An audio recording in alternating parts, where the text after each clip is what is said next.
ನೀವು ಯಾವುದೇ ಪರೀಕ್ಷೆಗಳನ್ನು ಪರಿಗಣನೆಗೆ ತಗೊಳ್ಳೋದಾದರೆ as per as the exams are concerned, land reforms is very important topic. ಭೂ ಸುಧಾರಣಾ ಈ ಒಂದು ಟಾಪಿಕ್ ಭಾಳನೇ ಇಂಪಾರ್ಟೆಂಟ್ ಇದೆ. ಈಗ ಮುಂದಿನ ದಿನಗಳಲ್ಲಿ CTI ಎಕ್ಸಾಮ್ ಇದೆ. ಒಟ್ಟಿನಲ್ಲಿ KPSC ಯಾವುದೇ ಎಕ್ಸಾಮ್ಸ್ ಕಂಡಕ್ಟ್ ಮಾಡಲಿ, ಅಲ್ಲಿ ಲ್ಯಾಂಡ್ ರಿಫಾರ್ಮ್ಸ್, ಭೂ ಸುಧಾರಣೆ ಮತ್ತು ಕೃಷಿಯ ಸಮಸ್ಯೆಗಳು ಅಂತ ಭಾಳಷ್ಟು ಇಂಪಾರ್ಟೆಂಟ್ ಟಾಪಿಕ್ ಇದೆ. ಅದರ ಮೇಲೆ ಇವತ್ತು ನಾನು ಬೆಳಕು ಚೆಲ್ತೇನೆ. ಭಾಳ ಡೀಟೇಲಾಗಿ ಹೇಳ್ತೀನಿ ನಾನು, ತುಂಬ ನಿಮಗೆ ಅರ್ಥ ಆಗುತ್ತೆ. ಕೊನೆವರೆಗೂ ಕ್ಲಾಸ್ ನೋಡೋದನ್ನು ಮಿಸ್ ಮಾಡಬೇಡಿ. ನನ್ನ ಚಾನಲ್ಗೆ ಇನ್ನೂ ಯಾರು ಸಬ್ಸ್ಕ್ರೈಬ್ ಮಾಡಿಲ್ಲ ಈಗಲೇ ಸಬ್ಸ್ಕ್ರೈಬ್ ಮಾಡ್ಕೊಳ್ಳಿ. ಒಂದು ಪೆನ್ನು ನೋಟ್ಬುಕ್ ತೊಗೊಂಡು ಕೂತ್ಕೊಂಡ್ರೆ ತುಂಬ ಒಳ್ಳೆಯದು. ಇಂಪಾರ್ಟೆಂಟ್ ಪಾಯಿಂಟ್ಸ್ಗಳನ್ನು ಮಾಡ್ಕೊಂಡು ಹೋದ್ರೆ ಸಾಕು. ಯಾಕಂದರೆ ಎಕ್ಸಾಮ್ ಟೈಮಲ್ಲಿ ನೀವು ಮತ್ತೆ ವಾಪಸ್ ವಿಡಿಯೋ ನೋಡೋ ಅವಶ್ಯಕತೆ ಇಲ್ಲ. ಎಕ್ಸಾಮ್ ಟೈಮಲ್ಲಿ ನೀವು ಒಂದು ಅರ್ಧ ಪೇಜಲ್ಲಿ ಬರೆದು ಇಂಪಾರ್ಟೆಂಟ್ ನೋಟ್ಸ್ನ ಅದನ್ನು ರಿವಿಷನ್ ಮಾಡ್ಕೊಂಡು ಹೋದರೆ ಸಾಕು. ಮಾಡ್ತೀರಾ? ಸೊ ಸಾಧ್ಯ ಆದರೆ ಒಂದು ಪೆನ್ನು ನೋಟ್ಬುಕ್ ತೊಗೊಳ್ಳಿ. ಆಮೇಲೆ ವಿಡಿಯೋ ಕೊನೆವರೆಗೂ ನೋಡಿ, ಮಿಸ್ ಮಾಡಬೇಡಿ. ಸ್ವಲ್ಪ ತಾಳ್ಮೆಯಿಂದ ನೀವು ಕ್ಲಾಸನ್ನು ಕೇಳಿ. ಓಕೆ, ಫಸ್ಟ್ ನೋಡಿ, ಇವತ್ತಿನ ತರಗತಿಯಲ್ಲಿ ನಾನು ಕೃಷಿ ಸಮಸ್ಯೆಗಳ ಬಗ್ಗೆ ಮಾತನಾಡ್ತೀನಿ. ಇದು ಭಾಳ ಇಂಪಾರ್ಟೆಂಟ್ ಟಾಪಿಕ್ ಇದೆ. ಇದ್ರ ಮೇಲೆ ಎಷ್ಟೆಲ್ಲ ಕ್ವಶನ್ಸ್ಗಳು ಬರುತ್ತೆ ಅಂತ ತೋರಿಸ್ತೀನಿ ನಿಮಗೆ. ನೆಕ್ಸ್ಟ್ ಭೂ ಸುಧಾರಣೆಗಳ ಬಗ್ಗೆ ಮಾತನಾಡ್ತೀನಿ. ಆ ಕೃಷಿ ಸಮಸ್ಯೆಗಳಿಗೆ ಪರಿಹಾರ ಭೂ ಸುಧಾರಣೆಗಳು, ಲ್ಯಾಂಡ್ ರಿಫಾರ್ಮ್ಸ್. ಸೊ ಅದ್ರ ಬಗ್ಗೆನೂ ಕೂಡ ಡೀಟೇಲ್ ಆಗಿ ಮಾತಾಡ್ತಾ ಹೋಗೋಣ. ಫಸ್ಟ್ ನಾವು ಏನು ನೋಡೋಣ, ಕೃಷಿ ಸಮಸ್ಯೆಗಳ ಬಗ್ಗೆ ತಿಳ್ಕೊಳ್ಳೋಣ.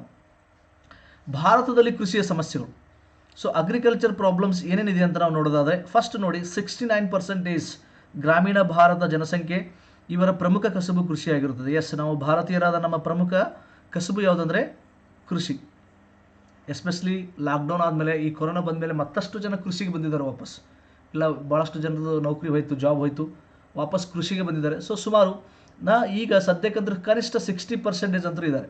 69 ಇಲ್ಲಾಂದ್ರೂ ಕೂಡ 60% ಭಾರತದ ಜನಸಂಖ್ಯೆ ಕೃಷಿ ಕ್ಷೇತ್ರದಲ್ಲಿ ತೊಡಗಿಸಿಕೊಂಡಿದ್ದಾರೆ ಅಂದರೆ ತಪ್ಪಾಗಲಾರದು.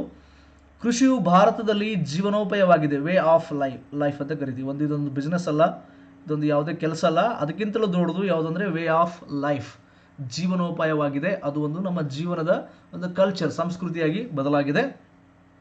MS ಸ್ವಾಮಿನಾಥನ್ ನಿಮಗೆ ಗೊತ್ತಿದೆ, ಭಾರತದಲ್ಲಿ ಹಸಿರು ಕ್ರಾಂತಿಯ ಪಿತಾಮಹ ಅಂತ ಕರಿತೀವಿ. ಅವರೇನು ಹೇಳಿದ್ದಾರೆ ಅಂದರೆ, ಭವಿಷ್ಯವು ಧಾನ್ಯ ಹೊಂದಿರುವ ರಾಷ್ಟ್ರಗಳಿಗಿದೆ ಹೊರತು ಬಂದೂಕನ್ನು ಹೊಂದಿರುವ ರಾಷ್ಟ್ರಗಳಿಗಿಲ್ಲ. ಇದು ನಾಳೆ ಸ್ಟೇಟ್ಮೆಂಟ್ ಕೊಟ್ಟಿದ್ದು ಯಾರು ಹೇಳಿದಾರೆ ಅಂತ ಕೇಳ್ಬೋದು. ಪರೀಕ್ಷೆಗಳಲ್ಲಿ ಈ ಒಂದು ಸ್ಟೇಟ್ಮೆಂಟ್ ಕೊಡ್ತಾನೆ. ಇದು ಯಾರು ಹೇಳಿದ್ದಾರೆ ಅಂತಂದರೆ MS ಸ್ವಾಮಿನಾಥನ್ ಅವರದ್ದು ನೆನ್ಪಿಟ್ಕೊಳ್ಳಿ. ಇದು ಎಲ್ಲ ಎಕ್ಸಾಮ್ಸ್ಗಳಲ್ಲಿ ಬರ್ಬೋದು. ಭವಿಷ್ಯವು ಧಾನ್ಯ ಹೊಂದಿರುವ ರಾಷ್ಟ್ರಗಳಿಗಿದೆ ಹೊರತು ಬಂದೂಕನ್ನು ಹೊಂದಿರುವ ರಾಷ್ಟ್ರಗಳಿಗಿಲ್ಲ. ಬಂದೂಕು ನಡೆಯಲ್ಲ. ಯಾವ ರಾಷ್ಟ್ರದಲ್ಲಿ ಧಾನ್ಯ ಇದೆಯೋ ಅದಕ್ಕೆ ಭವಿಷ್ಯ ಇದೆ ಅಂತ ಅರ್ಥ. ಕೃಷಿ ಸರಿಯಾಗಿರಬೇಕು, ಕೃಷಿ ಉತ್ಪನ್ನ ಆಗ್ತಿರಬೇಕು ಅಂತ ಇದರ ಅರ್ಥ. Future of A nation depends on the food grains, not on the guns ಅನ್ನೋದು ಇಂಗ್ಲೀಷಲ್ಲಿ ಟ್ರಾನ್ಸ್ಲೇಷನ್ ಇದೆ. MS ಸ್ವಾಮಿನಾಥನ್ ಪ್ರಕಾರ, ಮತ್ತು ಅವ್ರ ಪ್ರಕಾರನೇ, if agriculture goes wrong in India then nothing else will have chance to go right. ಕೃಷಿ ದಾರಿ ತಪ್ಪಿದ್ರೆ ಎಲ್ಲವೂ ದಾರಿ ತಪ್ಪುತ್ತೆ ಅಂತ ಇದರ ಅರ್ಥ. ಅರ್ಥ ಆಯ್ತಾ? ನಮ್ಮ ಭಾರತದಲ್ಲಿ ಕೃಷಿ ಬಿತ್ತು ಅಂದರೆ ಎಲ್ಲವೂ ಬೀಳುತ್ತೆ, ಕೃಷಿ ಎತ್ತು ಅಂದರೆ ಎಲ್ಲವೂ ಏಳುತ್ತೆ ಅನ್ನೋದು ಇದರ ಅರ್ಥ. ನೆಕ್ಸ್ಟ್ ಜಿ ಡಿ ಪಿಗೆ ಕೃಷಿ ಕ್ಷೇತ್ರದ ಕೊಡುಗೆ 14% ಇದೆ. ಇದು ವೇರಿಯೇಷನ್ ಆಗ್ತಿರ್ತಿತ್ತು ವರ್ಷ. ಅರೌಂಡ್ 14 to 20% ಈ ಇದರಲ್ಲಿ ವೇರಿಯೇಷನ್ ಆಗುತ್ತೆ. ಅಂದರೆ GDPಗೆ, ಭಾರತದ ಒಂದು ಉತ್ಪನ್ನದಲ್ಲಿ, ಗ್ರಾಸ್ ಡೊಮೆಸ್ಟಿಕ್ ಪ್ರೊಡಕ್ಷನ್ ಅಂತ ಕರಿತೀವಿ, ಒಟ್ಟು ಆಂತರಿಕ ಉತ್ಪನ್ನಕ್ಕೆ ಈ ಒಂದು ಕೃಷಿ ಕ್ಷೇತ್ರದ ಕೊಡುಗೆ ತುಂಬ ಕಮ್ಮಿ ಇದೆ. ಸೊ ಅಂದರೆ ಇಲ್ಲಿ ಕೃಷಿಯಲ್ಲಿ ಸಮಸ್ಯೆಗಳಿದೆ ಅಂತ ಇದು ಎದ್ದು ತೋರಿಸುತ್ತೆ. ಅರ್ಥ ಆಯ್ತಾ? ಓಕೆ, ನೆಕ್ಸ್ಟ್ ನೋಡಿ, ಈಗ ಸಮಸ್ಯೆಗಳನ್ನು ಒಂದೊಂದಾಗಿ ನಾನು ತಿಳಿಸ್ತಾ ಹೋಗ್ತೇನೆ. ಭಾರತದ ಕೃಷಿಯಲ್ಲಿ ಸಮಸ್ಯೆಗಳೇನು ನೋಡಿ. ಫಸ್ಟ್ ನೋಡಿ, ಒಟ್ಟು ರಾಷ್ಟ್ರೀಯ ಉತ್ಪನ್ನಕ್ಕೆ ಕೃಷಿಯ ಕೊಡುಗೆಯಲ್ಲಿ ಕಡಿಮೆ ಆಗುತ್ತಿದೆ. ಎಸ್, 14%, 15, 16, 17, 18 ಇಷ್ಟೇ ಇರುತ್ತೆ, ಭಾಳೇನಿರಲ್ಲ. 13 ಈ ರೇಂಜಲ್ಲೇ ಇರುತ್ತೆ. ವರ್ಷ ವೇರಿಯೇಷನ್ ಆಗ್ತಿತ್ತು, ಅಂದರೆ ಬಾಟ್ ಕಮ್ಮಿ ಇದೆ. ಸೊ ಇಷ್ಟು ಮಾತ್ರ ನಾವು ಸಾಧ್ಯ ಹೇಳ್ಬೋದು. ನೀವು ಇದನ್ನು ಇದು ಎಲ್ಲಿ ನೋಡ್ಕೋಬೇಕಂದ್ರೆ ಆರ್ಥಿಕ ಸಮೀಕ್ಷೆಯಲ್ಲಿ ನೋಡ್ಕೋಬೇಕು ನೋಡಿ. ಪ್ರತಿ ವರ್ಷ ಆರ್ಥಿಕ ಸಮೀಕ್ಷೆ ಬಿಡ್ತಾರಲ್ಲ, ಸೊ ಅಲ್ಲಿ ಎಕ್ಯುರೇಟ್ ನಿಮಗೆ ಅಂಕಿಅಂಶಗಳು ಸಿಗುತ್ತೆ. ಅದರ ಮೇಲೆ ಕ್ವಶನ್ ಬರ್ಬೋದು. ಸೇವಾ ವಲಯದು ಎಷ್ಟು ಕೊಡುಗೆ ಇದೆ, ಆಮೇಲೆ ಕೈಗಾರಿಕಾ ವಲಯದ ಎಷ್ಟು ಕೊಡುಗೆ ಇದೆ, ಕೃಷಿ ವಲಯದ ಅಂದರೆ, ಸೊ ನೀವೇನಾಗುತ್ತೆ, ಈ ಡಾಟಾ ಚೇಂಜ್ ಆಗ್ತಾನೆ ಇರ್ತೈತಿ. ಸೊ ನೀವು ಪ್ರತಿ ವರ್ಷ ಆರ್ಥಿಕ ಸಮೀಕ್ಷೆಯಿಂದ ಅದನ್ನು ಒಂದು ಕಡೆ ಬರೆದಿಟ್ಕೋಬೇಕು, ಅದು ಅಪ್ಡೇಟ್ ಮಾಡ್ತಾ ಇರಬೇಕು. ನೆಕ್ಸ್ಟ್ ನೋಡಿ, ಉತ್ಪಾದಕತೆಯಲ್ಲಿ ಇಳಿಕೆ ಇದೆ, ಲೋ ಪ್ರೊಡಕ್ಟಿವಿಟಿ ಅಂತಿದೆ. ಫಾರ್ ಎಕ್ಸಾಂಪಲ್, ಈಗ ಚೀನಾದಲ್ಲಿ 4 ಎಕರೆ ಜಮೀನಲ್ಲಿ ಅವರೊಂದು 20 ಕ್ವಿಂಟಲ್ ಗೋಧಿ ಬೆಳಿತಾರೆ ಅನ್ಕೋ. ಚೀನಾದಲ್ಲಿ 4 ಎಕರೆ ಜಮೀನಲ್ಲಿ 20 ಕ್ವಿಂಟಲ್ ಗೋಧಿ ಬೆಳಿತಾರೆ. ಅಂದರೆ ನಮ್ಮ ಭಾರತದಲ್ಲಿ ನಾವು 10 ಕ್ವಿಂಟಲ್ ಬೆಳೀತಾ ಇದ್ವಿ. ಸೊ ಲೋ ಪ್ರೊಡಕ್ಟಿವಿಟಿ, ಉತ್ಪನ್ನ ಕಡಿಮೆ ಇದೆ. ಅರ್ಥ ಆಯ್ತಾ? ಸೊ ಸೇಮ್ ಜಾಗದಲ್ಲಿ ಅವ್ರ ಉತ್ಪನ್ನ ಹೆಚ್ಚಿದೆ, ನಮ್ಮದು ಕಡಿಮೆ ಇದೆ. ಯಾಕಂದರೆ ಅವರೇನೋ ಟೆಕ್ನಾಲಜಿ ಬಳಸ್ತಾ ಇದ್ದಾರೆ, ಹೊಸ ಆಧುನಿಕ ಬೀಜಗಳು, ಆಧುನಿಕ ಗೊಬ್ಬರ, ಏನೋ ಒಟ್ಟಿನಲ್ಲಿ ಟೆಕ್ನಾಲಜಿ ಎಲ್ಲ ಯೂಸ್ ಮಾಡಿಕೊಂಡು ಭಾಳಷ್ಟು ಸಂಶೋಧನೆ ಮಾಡಿಕೊಂಡು ಮುಂದುವರಿತಾ ಇದ್ದಾರೆ. ನಮ್ಮದು ಸಾಂಪ್ರದಾಯಿಕ ಕನ್ವೆನ್ಷನ್ ಅಂತ ಕರಿತೀವಿ, ಕನ್ವೆನ್ಷನಲ್ ಅಗ್ರಿಕಲ್ಚರ್, ಸಾಂಪ್ರದಾಯಿಕ ಕೃಷಿ ಹೆಚ್ಚಿಗಿದೆ ಅನ್ನೋದು ಇದು ತೋರಿಸ್ಕೊಡುತ್ತೆ. ಓಕೆ, ನೆಕ್ಸ್ಟ್ 3ನೇ ಪಾಯಿಂಟ್ ನೋಡಿ. ಇದು 3rd ಪಾಯಿಂಟ್ ಬರೀಬೇಕಿಲ್ಲ ನಾನು, 3ನೇ ಪಾಯಿಂಟ್ ಮಿಸ್ ಆಗಿದೆ. ಓಕೆ, ನೆಕ್ಸ್ಟ್ ನೋಡಿ ಸ್ಮಾಲ್ ಲ್ಯಾಂಡ್ ಹೋಲ್ಡಿಂಗ್ಸ್. ಇದು ಬಿಗ್ ಪ್ರಾಬ್ಲಮ್ ನೋಡಿ. ನಮ್ಮ ದೇಶದ ಕೃಷಿ ಸಮಸ್ಯೆಗಳಲ್ಲಿ 50% ಭಾಗ, 50% ದೊಡ್ಡ ಸಮಸ್ಯೆ ಯಾವುದಪ್ಪ ಅಂದರೆ ಭಾರತದಲ್ಲಿ ಸಣ್ಣ ಭೂ ಹಿಡುವಳಿಗಳು. ಇದನ್ನು ಸ್ವಲ್ಪ ಡೀಟೇಲ್ ನೋಡ್ರಿ, ಇದ್ರ ಮೇಲೆ ಕ್ವಶನ್ಸ್ ಬರುತ್ತೆ ಎಕ್ಸಾಮಲ್ಲಿ, ಗ್ಯಾರಂಟಿ ಬರುತ್ತೆ. ಸಣ್ಣ ಭೂ ಹಿಡುವಳಿಗಳು ಅಂತ ಬರುತ್ತೆ. ಸ್ಮಾಲ್ ಲ್ಯಾಂಡ್ ಹೋಲ್ಡಿಂಗ್ಸ್ ಇರುವುದರಿಂದ ಉತ್ಪಾದಕತೆ ಇಳಿಕೆಯಾಗುತ್ತಿದೆ. ಏನು ಸರ್ ಇದು? ಸ್ವಲ್ಪ ಬಿಚ್ಚಿ ಹೇಳ್ರಿ, ಮುಚ್ಚಿ ಹೇಳ್ಬಿಟ್ರಿ, ಸ್ವಲ್ಪ ಬಿಚ್ಚಿ ಹೇಳ್ರಿ. ಬಿಚ್ಚಿ ಹೇಳ್ತೀನಿ ನೋಡ್ರಿ. ಈಗ ಲ್ಯಾಂಡ್ ಹೋಲ್ಡಿಂಗ್ಸ್, ಈ ಬಹುಶಃ ನಿಮಗೂ ಹೊಲ ಇರುತ್ತೆ, ಭಾಳ ಜನರಿಗೆ ಇರುತ್ತೆ. ಸೊ ಕೆಲವ್ರಿಗೆ ಇರಲಿಕ್ಕಿಲ್ಲ, ಕೆಲವರಿಗಿದೆ. ನೀವು ಕೂಡ ಕಮೆಂಟಲ್ಲಿ ಹಾಕ್ತಾ ಇರಬೇಕು ನೀವು ಯಾವ ಇದರಲ್ಲಿ ಬರ್ತೀರಾ ಅಂತ. ಸೊ ಫಸ್ಟ್ ನೋಡಿ, ಅತಿ ಸಣ್ಣ ರೈತರು ಅಂತ ಬರ್ತಾರೆ, ಅತಿ ಸಣ್ಣ ರೈತರು. ನೆಕ್ಸ್ಟು ಸಣ್ಣ ರೈತರು, ಆಮೇಲೆ ಅರೆ ಮಧ್ಯಮ ರೈತರು, ಮಧ್ಯಮ ರೈತರು, ದೊಡ್ಡ ರೈತರು ಅಂತ ಬರ್ತಾರೆ. ಯಾವ ಆಧಾರದ ಮೇಲೆ ನಾವು ಅತಿ ಸಣ್ಣ ರೈತರು ಅಂತ ಕರಿತೀವಿ, ಸಣ್ಣ ರೈತರು ಕರಿತೀವಿ ಅಂತ ಸ್ವಲ್ಪ ಡೀಟೇಲ್ ಆಗಿ ನೋಡೋಣ. ಫಸ್ಟ್ ನೋಡಿ, ಅತಿ ಸಣ್ಣ ರೈತರಿಗೆ ಇಂಗ್ಲೀಷ್ನಲ್ಲಿ ಏನಂತ ಕರೀತಾರೆ ಅಂದರೆ MF, ಮಾರ್ಜಿನಲ್ ಫಾರ್ಮರ್ಸ್ ಅಂತ ಕರಿತೀವಿ. ಮಾರ್ಜಿನಲ್ ಫಾರ್ಮರ್ಸ್ ಅಂತ ಕರಿತೀವಿ. ಯಾರಿಗೆ ಅತಿ ಸಣ್ಣ ರೈತರು ಅಂತ ಕರಿತೀವಿ ಅಂದರೆ 1 ಹೆಕ್ಟರ್, 1 ಹೆಕ್ಟರ್ಗಿಂತ ಕಡಿಮೆ ಆಸ್ತಿ ಹೊಂದಿರೋರು, ಅಥವಾ 2.5 ಅಂದಾಜು ಅಪ್ರಾಕ್ಸಿಮೇಟ್ಲಿ, ಸರಿಸುಮಾರು 2 ಅಂದರೆ 1 ಹೆಕ್ಟರ್ ಅಂದರೆ 2.5 ಅಪ್ರಾಕ್ಸಿಮೇಟ್ಲಿ 2.5 ಎಕರೆ ಅಂತ. ಸೊ 1 ಹೆಕ್ಟರ್ ಅಥವಾ 2.5 ಎಕರೆಗಿಂತ ಕಡಿಮೆ ಆಸ್ತಿಯನ್ನು ಹೊಂದಿದವರಿಗೆ ನಾವು ಅತಿ ಸಣ್ಣ ರೈತರು ಎಂದು ಕರೆಯುತ್ತೇವೆ. ಕ್ಲಿಯರ್? 2.5 ಎಕರೆಗಿಂತ ಕಡಿಮೆ ಆಸ್ತಿ ಹೊಂದಿದವರಿಗೆ ಅತಿ ಸಣ್ಣ ರೈತರೆಂದು ಕರೆಯುತ್ತೇವೆ. ಸೊ ನಮ್ಮ ಭಾರತದಲ್ಲಿ 100 ಎಕರೆ ಇದೆ ಅಂದ್ಕೊಳ್ಳೋಣ. ಭಾರತದಲ್ಲಿ 100 ಎಕರೆಯಲ್ಲಿ ಸುಮಾರು 22 ಎಕರೆ ಅತಿ ಸಣ್ಣ ಭೂ ಹಿಡುವಳಿಗಳಾಗಿದೆ. ಸೊ ಇದರಲ್ಲಿ ಜನಸಂಖ್ಯೆ ಎಷ್ಟಿದೆ ಅಂದರೆ 100 ಜನ ಇದ್ದಾರೆ ಅಂದ್ಕೊಳ್ಳೋಣ. 100 ಜನರಲ್ಲಿ 67 ಜನರಲ್ಲಿ ಈ ಭೂಮಿ ಇದೆ. ಅಂದರೆ ಹೆಚ್ಚು ಪಾಪ್ಯುಲೇಷನ್ ಭಾರತದಲ್ಲಿ ಅತಿ ಸಣ್ಣ ರೈತರ ಸಂಖ್ಯೆ ಅಪಾರವಾಗಿದೆ ಅಂತ ಅರ್ಥ. ಯಾಕಂದರೆ ಜನಸಂಖ್ಯೆ ಬೆಳೀತಾ ಇದೆ. ಅವನಿಗೆ 2 ಮಕ್ಕಳು 3 ಮಕ್ಕಳು, ನೆಕ್ಸ್ಟ್ ಅವರಿಗೆ 2 ಮಕ್ಕಳು 3 ಮಕ್ಕಳು, ಈಗ 1 ಎಕರೆ 2 ಎಕರೆ ಬಂದ್ಬಿಟ್ಟವು. ಭಾರತದಲ್ಲಿ 2.5 ಎಕರೆಗಿಂತ ಕಡಿಮೆ ಆಸ್ತಿ ಹೊಂದಿರುವವರ ಜನಸಂಖ್ಯೆ 67%. ಭಾರತದಲ್ಲಿ 100 ಜನ ಇದ್ದಾರೆ ಅಂದರೆ ಅದರ 67 ಜನ ಹತ್ರ ಅತಿ ಸಣ್ಣ ಭೂ ಹಿಡುವಳಿಗಳಿದೆ ಅಂತ, ಮಾರ್ಜಿನಲ್ ಫಾರ್ಮರ್ಸ್ ಇದ್ದಾರೆ ಅಂತ ಅರ್ಥ. So this is the biggest problem for agriculture. ಕೃಷಿಗೆ ಅದು ದೊಡ್ಡ ಸಮಸ್ಯೆ. ಯಾಕಂದರೆ ನೀವು ದೊಡ್ಡ ಟೆಕ್ನಾಲಜಿ ಬಳಸೋಕ್ಕಾಗಲ್ಲ, ದೊಡ್ಡ ಮಷಿನ್ ಬಳಸೋಕ್ಕಾಗಲ್ಲ. ಅಮೆರಿಕದಲ್ಲಿ ಒಬ್ಬೊಬ್ಬರಿಗೆ 300 ಎಕರೆ 400 ಎಕರೆ ಆಸ್ತಿ ಇದೆ. ಒಮ್ಮೆ ಅವರೆಲ್ಲ ಹೆಲಿಕಾಪ್ಟರ್ ಮುಖಾಂತರ ಔಷಧಿ ಹೊಡಿತಾರೆ. ದೊಡ್ಡ ಮಷಿನ್ಗಳು ಬಳಕೆ ಆಗುತ್ತೆ. ಸೊ ಮಷಿನ್ಗಳು ಟೆಕ್ನಾಲಜಿ ಬಳಸಬೇಕಂದ್ರೆ ಲ್ಯಾಂಡ್ ಹೋಲ್ಡಿಂಗ್ಸ್ ದೊಡ್ಡದಿರಬೇಕು. ಸಣ್ಣ ಇರ್ತೈತಿ, 1 ಕೋಟಿ ರೂಪಾಯಿ ಕೊಟ್ಟು ಮಷಿನ್ ತರೋದ್ರೆ ಏನು ಅರ್ಥ ಇದೆ? ಸೊ ಇಲ್ಲಿ ಉತ್ಪನ್ನ ಕಡಿಮೆ ಆಗುತ್ತೆ. ಲ್ಯಾಂಡ್ ಹೋಲ್ಡಿಂಗ್ಸ್ ದೊಡ್ಡದಿರಬೇಕು, ಲ್ಯಾಂಡು ಕಡಿಮೆ ಇದ್ದರೆ ಇದು ಬಿಗ್ಗೆಸ್ಟ್ ಸಮಸ್ಯೆ, ಬಿಗ್ಗೆಸ್ಟ್ ಪ್ರಾಬ್ಲಮ್ ಅನ್ನೋದು ನೆನ್ಪಿಟ್ಕೊಳ್ಳಿ. ಅತಿ ಸಣ್ಣ ರೈತರು. ನೆಕ್ಸ್ಟ್ ಅದಾದಮೇಲೆ ಸಣ್ಣ ರೈತರು ಬರ್ತಾರೆ. ಸಣ್ಣ ರೈತರು, ನೀವು ಯಾರಾದರೂ ಇಲ್ಲಿದ್ದರೆ ಅತಿ ಸಣ್ಣ ರೈತರಿದ್ದರೆ ನೀವು ಟೈಪ್ ಮಾಡಿ, ಕಮೆಂಟ್ ಬಾಕ್ಸಲ್ಲಿ ಟೈಪ್ ಮಾಡಿ. ಯಾಕಂದರೆ ನಾನು ನಿಮ್ಮ ಕಡೆಯಿಂದ ಇಂಟ್ರಾಕ್ಷನ್ ಬೇಕು ನನಗೆ. ಸುಮ್ಮನೆ ನೀವು ಕ್ಲಾಸ್ ಕೇಳ್ತಾ ಹೋದ್ರಲ್ಲ, ಇಲ್ಲಿ ಇಂಟ್ರಾಕ್ಷನ್ ನಿಮ್ಗೆ ನಾವು ಮಾತಾಡ್ಸೋಕ್ಕಾಗಲ್ಲ. ಹೀಗಾಗಿ ನೀವು ಕಮೆಂಟ್ ಮುಖಾಂತರ ನಾನು ನಿಮಗೆ ಇಂಟ್ರಾಕ್ಷನ್ ಮಾಡ್ತಾ ಇದ್ದೀನಿ. ಸೊ ಯಾರಾದರೂ ನೀವು ಇಂಗ್ಲೀಷಲ್ಲಾದರೂ ಟೈಪ್ ಮಾಡಿ, ಕನ್ನಡದಲ್ಲಿ ಇಡೋದು ಟೈಪ್ ಮಾಡಿ, ಮಾರ್ಜಿನಲ್ ಫಾರ್ಮರ್ಸ್ ಅಂತ ಟೈಪ್ ಮಾಡಿ. ಅತಿ ಸಣ್ಣ ನೀವು ಇದ್ದರೆ, ನಿಮ್ಮದು 2.5 ಎಕರೆಗಿಂತ ಕಡಿಮೆ ಇದ್ದರೆ. ಓಕೆ, ನೆಕ್ಸ್ಟ್ ಸ್ಮಾಲ್ ಫಾರ್ಮರ್ಸ್ ಅಂತ ಬರ್ತಾರೆ, ಸಣ್ಣ ರೈತರು ಅಂತ ಬರ್ತಾರೆ.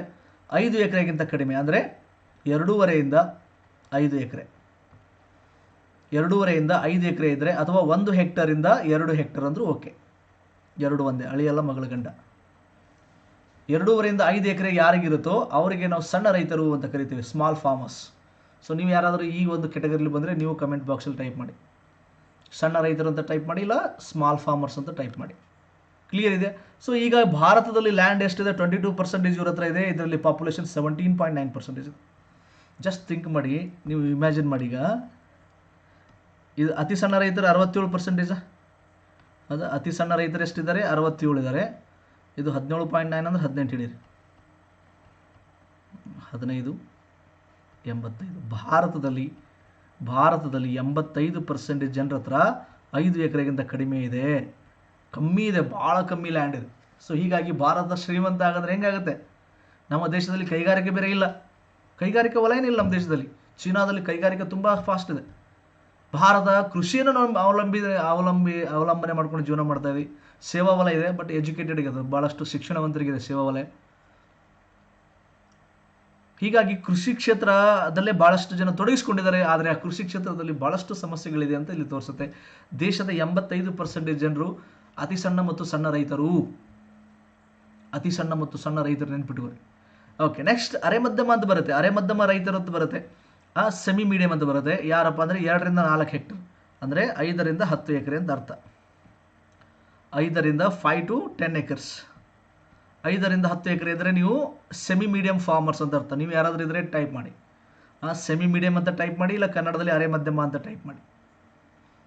ಅರೆ ಮಧ್ಯಮ ರೈತರು 5ರಿಂದ 10 ಎಕರೆ.